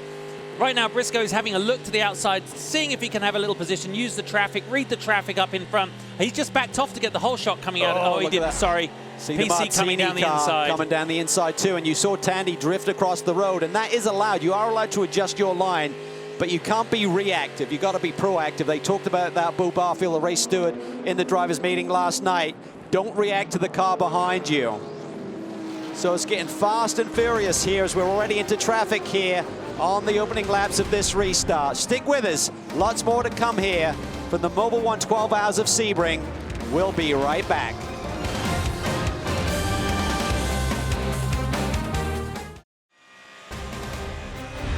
Welcome back to Sebring, and this is the second race of the championship, and we're into the 36 Hours of Florida since the merger in the United SportsCar Championship, which evolved last year. Justin, great to see Daytona and Sebring now, the traditional two long-distance races paired together to start our championship year. I mean, what other sport does that? I mean, it's amazing, isn't it? You have to bring your A game in quantity right at the beginning of the series, but race teams, you know, they finished the last race of last year and they're already working on this one. Have to say, this GTLM battle, there are 1, 2, 3, 4, 5, 6, 7, 8 cars within 5.8 seconds, and that is pretty good racing. It is awesome. Tandy continues to lead. Briscoe has stayed right with him. This is the fiercest battle right now for that third position. Pat Long behind the wheel of the number 17 Falcon tired Porsche. Remember, in the GTLM class, it's the only open tire class in the series. Everything else is covered by Continental tires in the other 3 classes. You've got Michelin and Falcon tire on board these various cars here right now. John Edwards behind the wheel of that 24, the black BMW, in those truly sensational colors here this weekend.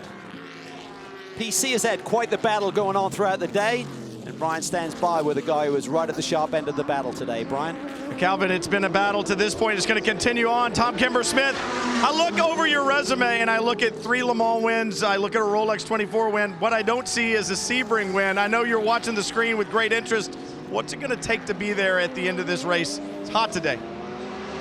Yeah, I mean, our car's running really well, but I think the main thing here is just to stay out of trouble and survive the heat. You know, over the last days of testing, we've been very strong as the temperatures got cooler, and then come qualifying yesterday, we qualified P3, but I was very disappointed with the car.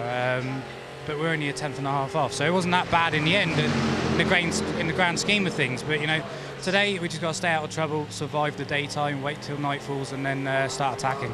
And this team certainly knows how to win here. They've done it before. Your teammate for the rest of the year, Michael Gouache, he knows how to win here. How impressed are you with him? I mean, you guys are going to be together now. You haven't really run that much together in the past. How much are you impressed with him as a Pro-Am driver to do what he's done? I mean, if you go back through his career, he's got a lot of wins under his name. He's won the PC Championship before. So, you know, I'm not having to teach him how to win a championship. He's already done that before, and you know, he's a great gentleman driver. He's probably one of the best out there at the moment, and he's doing a great job at the moment.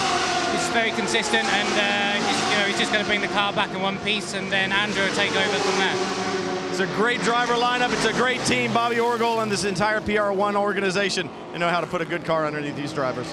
They do, and they're going to be tough for that championship. I mean, Kimber Smith has 3 Le Mans class wins already to his name and now add a Daytona victory. But this 3-car of Ryan Briscoe, you see him a bit further in the pack. Here we're coming down into the hairpin turn, Justin. And he gets on the gas and something happens. Yeah. Interesting. We just heard on the radio that he said that it was a traction control suddenly was traction less, and it does sort of follow suit. He got on the power in a very normal way as he came out, and it just continued to rotate, and nothing he can do to hold on to that. And of course, I mean, that's a bit of a rough one, but he was right in the battle, and right now he's only dropped a little bit, but now he's behind Simon Pagenaud, so he's got his work cut up to get back to where he was. Well, those electronics aids are great, but you rely on them, and if suddenly you go through a corner where you use just mashing the gas pedal, let the electronics take over, suddenly that doesn't happen. You are going to get caught out. Meanwhile, the 0-1 car sits in the 5th spot, driven by Scott Pruitt. Joey Hens started that car today. He's down on pit lane with Andrew Marriott. Yeah, Joey's here. This race started to come back to you a bit now, I think, Joey, because you had a struggle at the start. Yeah, we struggled a little bit. We struggled a little bit all weekend, to be honest with you. But just struggled with some understeer. But these Chip Ganassi Racing, it's Ford EcoBoost power. They never give up. We got a lot of Ford guys here. We got some great guys from Chip Ganassi, and I'd say we've thrown everything at it. We weren't turning the small screws, we were turning the big screws. And we threw something out right after warm-up even, and that wasn't the way to go either. So we've been trying to make adjustments during the pit stops. These guys are really good at that, really good at making adjustments throughout the race. So we got ourselves from nowhere to kind of in the mix a little bit, and we keep talking about it, keep making adjustments, and we got still a long time to go. We just want to have a good Ford-powered race car when it comes an hour to go. Was it pushing a lot? Was that the problem? Yeah, we had a lot of understeer all weekend, and when we had understeer here in the race, but then it got so greasy as the temperature comes up, it started getting greasy. The car started getting really loose in at the end of the stint, and then that was turning into an understeer to loose off. So we had a little bit of everything. I was telling the guys, I got it all out here. I'm fighting with it. I'm sweating, but they really turned it around a lot. It's much better. It's not perfect, but it's a lot better. Great. And you notice he uses the word understeer. I said push, and I'm English, and then he says understeer. Well, you probably use the word comfy, Andrew, and Joey likes to use that. When he's comfy, he goes quick, and he's won this race a couple of times in the GT class for BMW back in 2000 and 2012, so he'd love to add to that list. But Pruitt and the boys just grinding away at it. They're using their experience to just try and get the best result they can here today. Yeah, it really looks like they're able to push harder than they have been all race as we join up with the GTD field, and that Viper's just, it's going around very well right now. Looks a good car to drive out here, doesn't it? All that development over the last year has filtered itself onto this one, and they've really been the beneficiary of that. Well, I think so, and I think last year it was really the dark horse in the category. Certainly the BMW Z4 that went to the championship with Turner Motorsports was another one that really evolved and executed, and I think with this car, so much speed. They had the win at Canadian Tire Motorsports Park, but potentially so much more. But this year, I mean, those boys are going to be tough to beat for the championship, showing great pace here in the first 2 rounds of this championship. As they head through, you can see the speed. I mean, when it comes to pure horsepower, I mean, they've tried to BOP the Viper on, certainly when it comes to top speed, but I remember from my days in the 90s, Calvin, the size of that engine, the displacement, it had this habit of overriding the BOP a little bit. But so we watch the Magnus Porsche head its way down onto the Holman Straight. That's there's your Serengeti heat haze, Calvin. It's obviously getting hot out there. It's getting thicker. Marco Seefried currently runs in second spot in that number 44. He's part of the winning driver combination here from last year for Magnus Racing, but fans are getting excited. Things are warming up a little bit here. We'll be right back for more action from Sebring International Raceway. Stay tuned.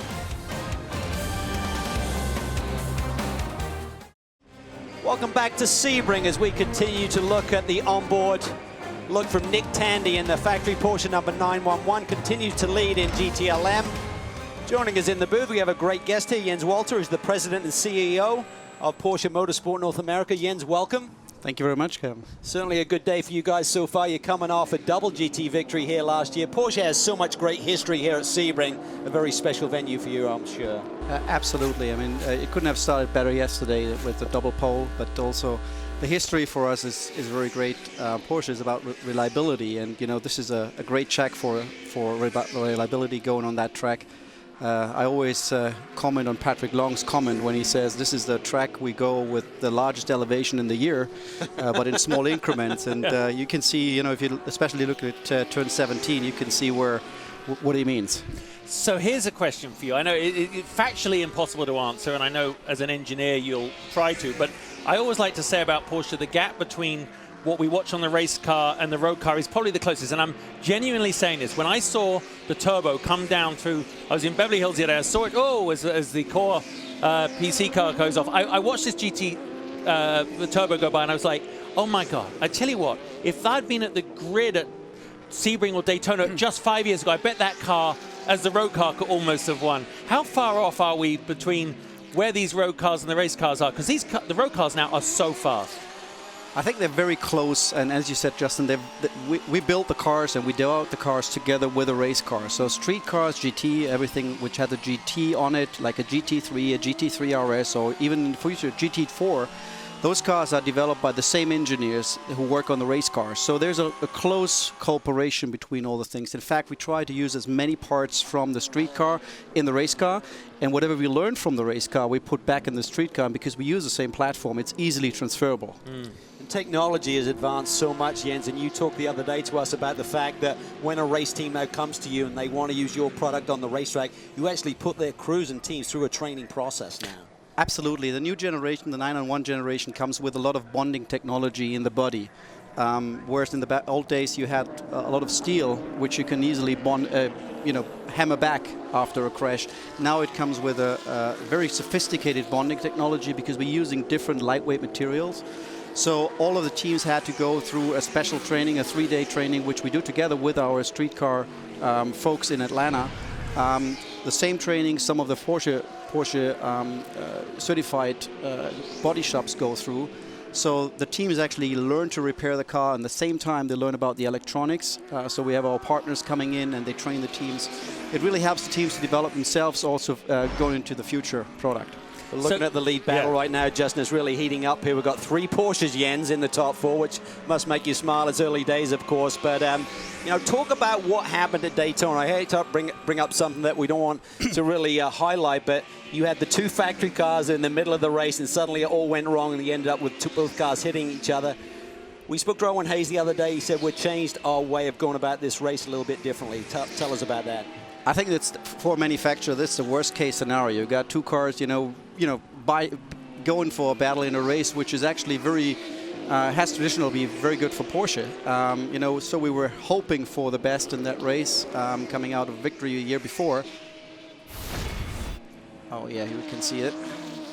It's at Daytona in the first race of the championship. It's Earl Bamber off to the right side, traffic involved.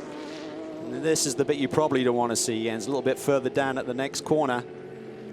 Did they play this in the boardroom?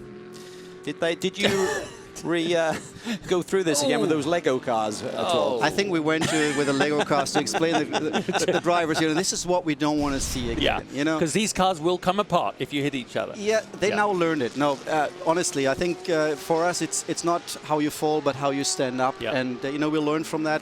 As a team, we are a relatively young team after 1 year. You know, we went through a steep learning curve last year, and we're very happy with, you know, being able to win the Manufacturers Championship, but also in the North American Endurance Championship. But seeing here, seeing that happening again, you know, makes me yeah, I'm sure. remember that night where, you know, it was very dramatic. But also the team stuck together. We repaired both cars in a record time, really get them back on the track. And fortunately, we had another failure later on. But in general, throughout this entire process now, working with the drivers and working with the team, we really made some changes in the team. We learned, and I think we're stronger out of that. Last question from me. We know that a lot of data is gained from your European racing activities, which is why these cars hit the track so fast. Daytona, Sebring, Petit Le Mans, they're such magnificent, unique races. What lessons do you learn here that you take back there? Because I'm sure our American fans want to feel that your American racing is contributing to Porsche just as much as the other way around. Absolutely. I mean, first of all, it contributes to our street car development because we learn a lot about the dynamics in the car, about braking, about, you know, the material mix we're using, but also in terms of the racing, we take a lot of information from here to races like Le Mans. I mean, there is no other Le Mans, but the combination of fast and slower curves, the bumpiness of this track, really, this is the learning we take over. Sebring, for all of us, for all manufacturers, is a proving ground for the cars. Going 12 hours here is more than 24 hours in another race. So it really tells us the longevity of the car. So if the car makes the 12 hours here, we have a high chance that the 24 hours of Le Mans is going to be okay. Certainly talk about Le Mans, talk about great events on your agenda for this year. Talk about Rendsburg reunion, what it means. Oh, that's one of the highlights this year, definitely. The family comes together.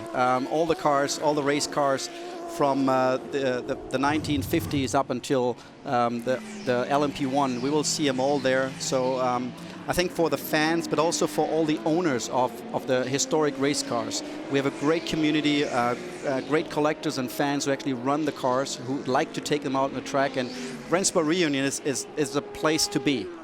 We got different run groups, so you can take your race car and race against other Porsches from the same era.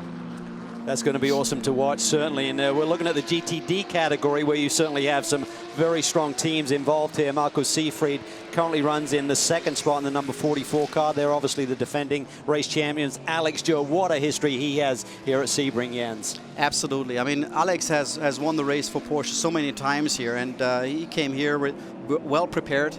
I think so far both of his cars are you know, in a good position. We'll see what the remaining 8.5 hours are going to bring us. Okay, Jens, well, it's been great to visit with you. 18 wins overall over the years and 69 class victories. I'm sure you're hoping to make that number a little bit bigger by the end of today. Absolutely, we hope for it, but it's still a way to go, and we got very strong competition out there. It's a great race to watch, so I hope you stay tuned. We certainly will. Thanks for your time today. Thank you very much. Okay, well, the racing continues, and we're going to get right into the heart of the battles up front. As we look at the action, you can see Nick Tandy continues to lead in GTLM. Stick around, folks. We're going to be right back with more from Sebring.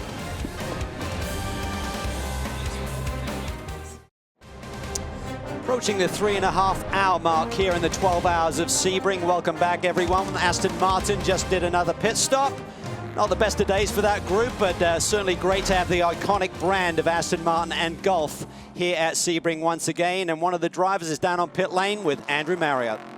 One of the drivers, the one that's been with them longest, 11 years, Darren Tiller. 10 years ago, of course, you gave Aston their first win here. You've had a problem with the wheel coming off. Just explain that first. Yeah, obviously 10 years ago, it was a great weekend for us with the DBR9, first race for Aston Martin Racing. But yeah, on the first pit stop, looks like there's been a little bit of an issue on the right rear. I think it was right rear, and then lost the wheel. So I think we're now about 10 laps down.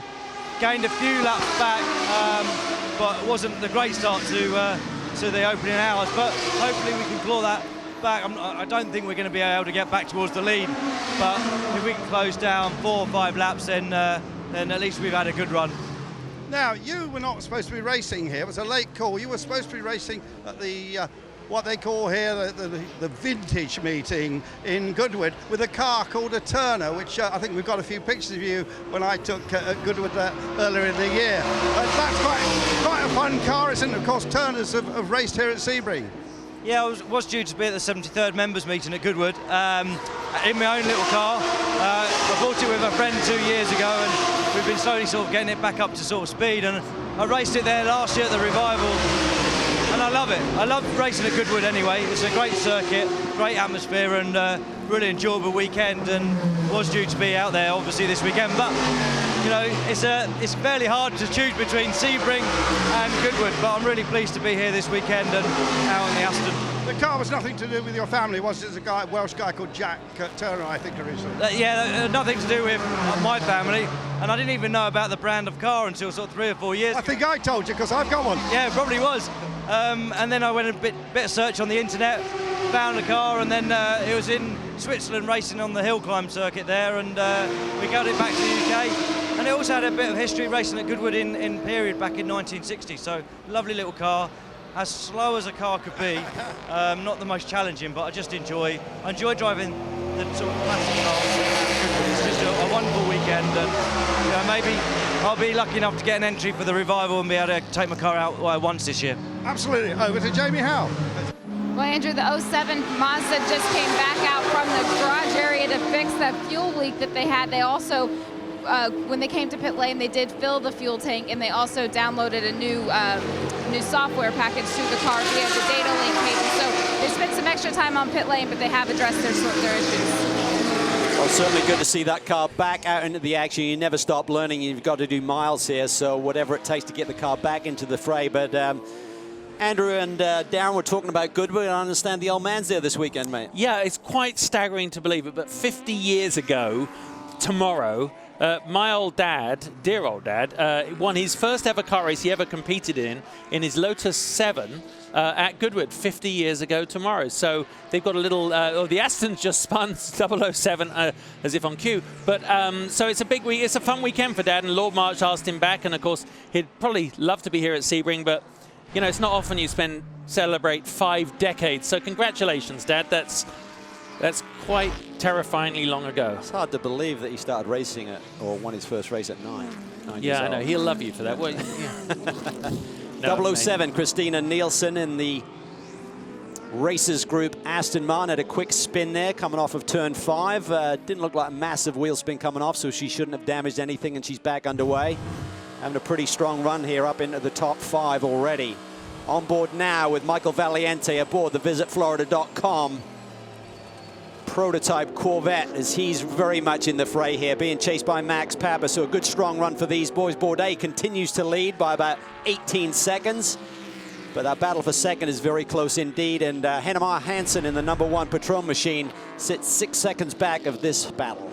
Yeah, I mean, I have to say, Sebastian has taken off like a scalded French cat. I mean, he's off. That's a very impressive deficit he's built up there. But as you're sitting now from the number 24 BMW, John Edwards behind the wheel, you can see, great here to see the difference between the categories as they head into that fast sequence of corners where, of course, we saw that big accident long ago, but the DP cars look so evolved now through here. There was a moment a couple of years ago when you'd see them move around a lot more, but their downforce package and the way they've evolved the dynamics and handling of these cars, they look really like proper race cars as they go around there. They do. I mean, obviously the second running of the DPs here at Sebring, but in terms of the downforce and the grip levels that they now have through the corners, they really tried to balance the P2 and the DP machinery. So they needed to give more downforce to the DP configuration and try and speed the P2 cars up a little bit down the straightaway. And I think they've done a remarkable job. I mean, there's obviously horses for courses. There'll be some tracks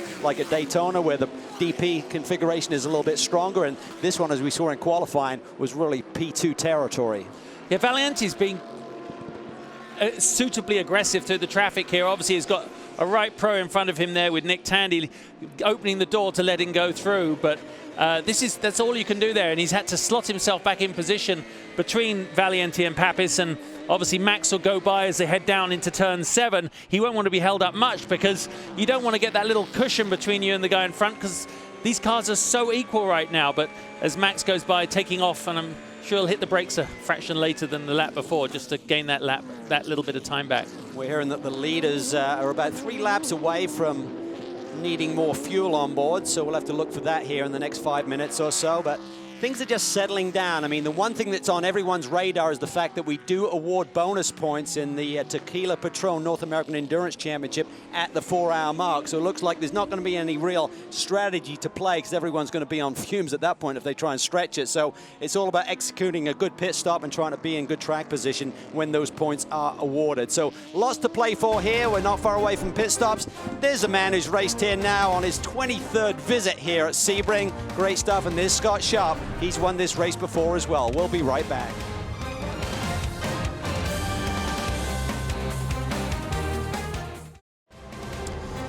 Back at Sebring, thick in the racing action. We're on board with Christopher Haase, who sits in the 3rd spot in the Paul Miller Racing Audi.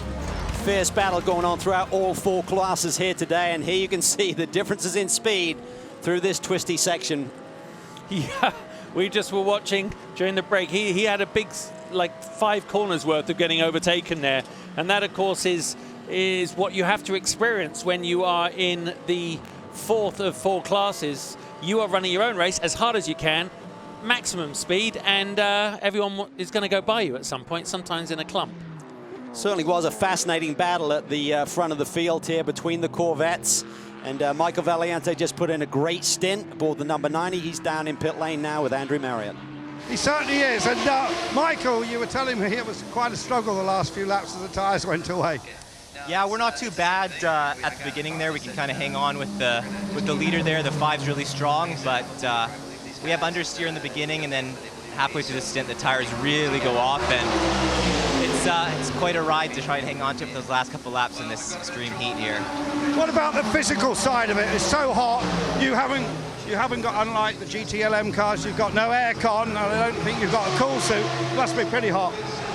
Yeah, I mean, these races now are flat-out sprint races, so the pace is so quick that your concentration really has to be there. So mentally, it's draining, and also physically, it's not this hot in Vancouver where I live, so it takes a little while to get used to this extreme heat. Thanks very much, Michael. He's looking pretty fresh. Yeah, he's looking good, and he wasn't feeling totally 100% at Daytona, so good to see Michael back in top form and good shape. This is a disaster for the 31 team. They'd just done a pit stop. Mad Max Pappas had put in a tremendous stint here, and Eric Cohen has gone out and immediately had a problem. That right front wheel is loose. He's starting off. You can see all the dust and debris over the front windshield. Just not ideal. Oh, I mean, we as of yet haven't seen a replay of what happened, but I tell you, that is, as you say, heartbreaking. That car running in 2nd place, and you can see so all the fast. shards of aluminum. I think they're just carving away at that front suspension in some manner, and there's a long way to go. I mean, that obviously was loose immediately. And one of the things that team's been working with, we talked about the Action Express group expanding back to a 2-car operation. They are trying to really fine-tune their crew, and particularly the working crew in pit lane. Spoke to Dane Cameron the other night, and he said, yeah, we're just trying to find out the best guys in the shop who can do these pit stops. And obviously it's early days, and something's gone awry with that last pit stop they did. He can't see anything out the front there. I got all sorts of dirt in my eyes and in my face. Had to go off track. Water temperature's 221 water temp. Yeah, that radiator grill will be filled up there as Eric's given the report to the team. He's got to somehow get it back there, but you don't want to melt the engine down at the same time. And I believe I'm seeing like shards, that's almost like creating a lathe and carving something off the right front corner of the suspension. Yeah, it's sort of, if he gets it back, they got a good shot of getting it back out there, obviously. But right now, all sorts of damage being done, especially if it overheats. That would be not good. Even if it didn't affect them now, it could affect 3 out. Oh, there goes the wheel. And there he goes. Okay, that's going to take off. Okay, guys, so we're going to change the front right tyre on that stop. Well, I think that decision was just made for him, actually, about changing that front right. Have any right front wheel? Do you want me to continue? Yeah, copy that. Copy that. Carry on. Carry on. No right front tyre. No right front tyre. The good thing is that these prototypes are now, with the extra downforce, are pretty stiffly sprung, so that cross transfer of weight diagonally across the car is, pretty good. It keeps the suspension off the ground. With a GT car, a lot softer suspension, and it's going to droop down a little bit more. But even so, got to worry about the splitter and the underfloor as he tries to make this last half lap back to the pit lane. Obviously, the crew standing there on the pit wall, absolutely ready to go. I see Andy's down there right look now. at that machine. So, do you see that little man there run over? But I tell you what, everybody, beautiful. Andrew Marriott was born around the same time as they laid that concrete down. So I have a feeling he's looking better than the road surface, aren't you, Andy? There you How are. you Look feeling, at that. mate? Oh, that's just not right. But he is down there, and I'm sure he's going to give us an update on what is happening to the car. Amazing that he's down there in the pit lane in this heat, and no one more knowledgeable than Andrew Marriott when it comes to sports cars. The passion that man still has for motorsports is unbelievable. It's great to have him part of our team, and I think Eric Curran might not be too bad. My biggest concern was that aluminum that we were seeing flailing off that front upright in some manner. At least the wheel came off cleanly. If you want to, it didn't do any damage on the. I mean, it obviously has done damage, but didn't rip the bodywork apart on the way out. 3,000 feet must feel like 30,000 feet to him right now as he makes his way down the back. Of course, he doesn't have to worry too much about the traffic coming up behind because everyone is in the full course yellow situation and aware that he will be the winged bird as it was, but he has just to get to the inside so he can make pit lane entrance now. The key is how much damage and how long will it take. You can make laps up. Effectively, every yellow flag, there is the potential for a wave by, and we've seen teams at Daytona over the years sometimes make up 9-10 laps and almost win a race. So it's not all over yet, but the real key is how much damage and how long will it affect them to get the car back out in a safe condition. The team will be ready. I'm sure they'll have all of the tools and all of the necessary parts for anything that needs to be replaced on that front right upright at the ready. But again, as I said, just two-car operation, fine-tuning the working crew over the pit lane, and something went amiss on that start. And of course, this is a long yellow, isn't it? So even if there's no damage to any of the track or anything. So Andrew, you're watching the car come up towards you. Give us a bird's eye view there. Yeah, it's just stopping on the board now, just having a look. There's no damage to the splitter. That's the first thing I see. There's a lot of dust on the front. They're just clearing some of the debris away. I'm trying to get myself in the way. I don't want to get in front of the camera to see if there's any damage around the rotor area. You can see where the tyres flailed a bit, but it hasn't really damaged the bodywork. It's just cosmetic.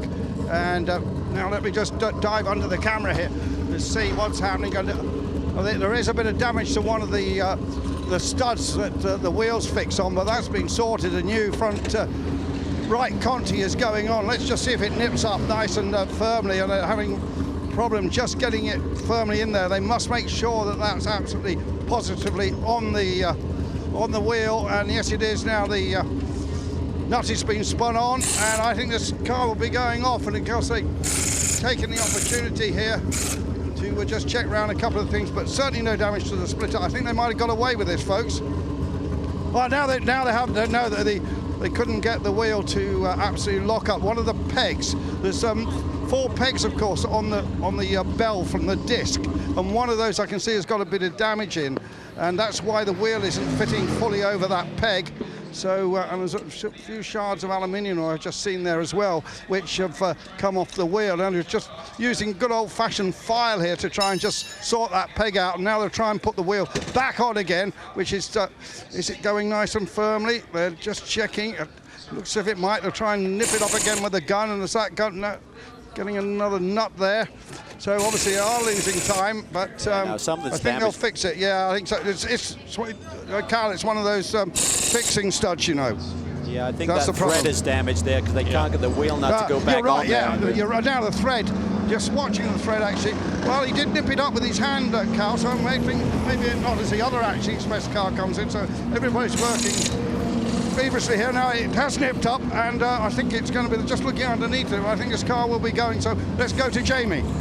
Well, when hitting pit lane, the number 10 machine was second in queue, but this is going to be a very lengthy pit stop. We have covered the brake issues that they've had. They've already had to change brakes 3 times over the course of the weekend. Well, guess what? Now they're changing the brakes again. This time, though, they're going to the same spec rotor that they used during the 24 hours of Daytona. They said they have tried everything. This team is frustrated. This team is tired, but they want to make it to the end of this race. Remember, they had that DNQ now at Daytona, so they're looking to get back into this championship, and this is certainly not helping their case. They're fortunate here, though, for the red flag condition, or for the yellow flag condition, sorry.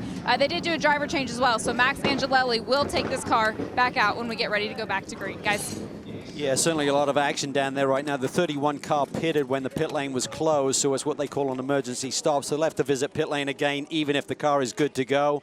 You saw the 5 car, the leader, make a pit stop, and this car, the number 10 car, and this will be, shouldn't be too much. They should be able to stay on that lap if they do a good quick change. So lots of action here as things start to heat up. And remember, we're only 12 minutes away from points being awarded for the North American Championship, so we'll have to stay tuned and see what happens there. We'll be right back to Sebring.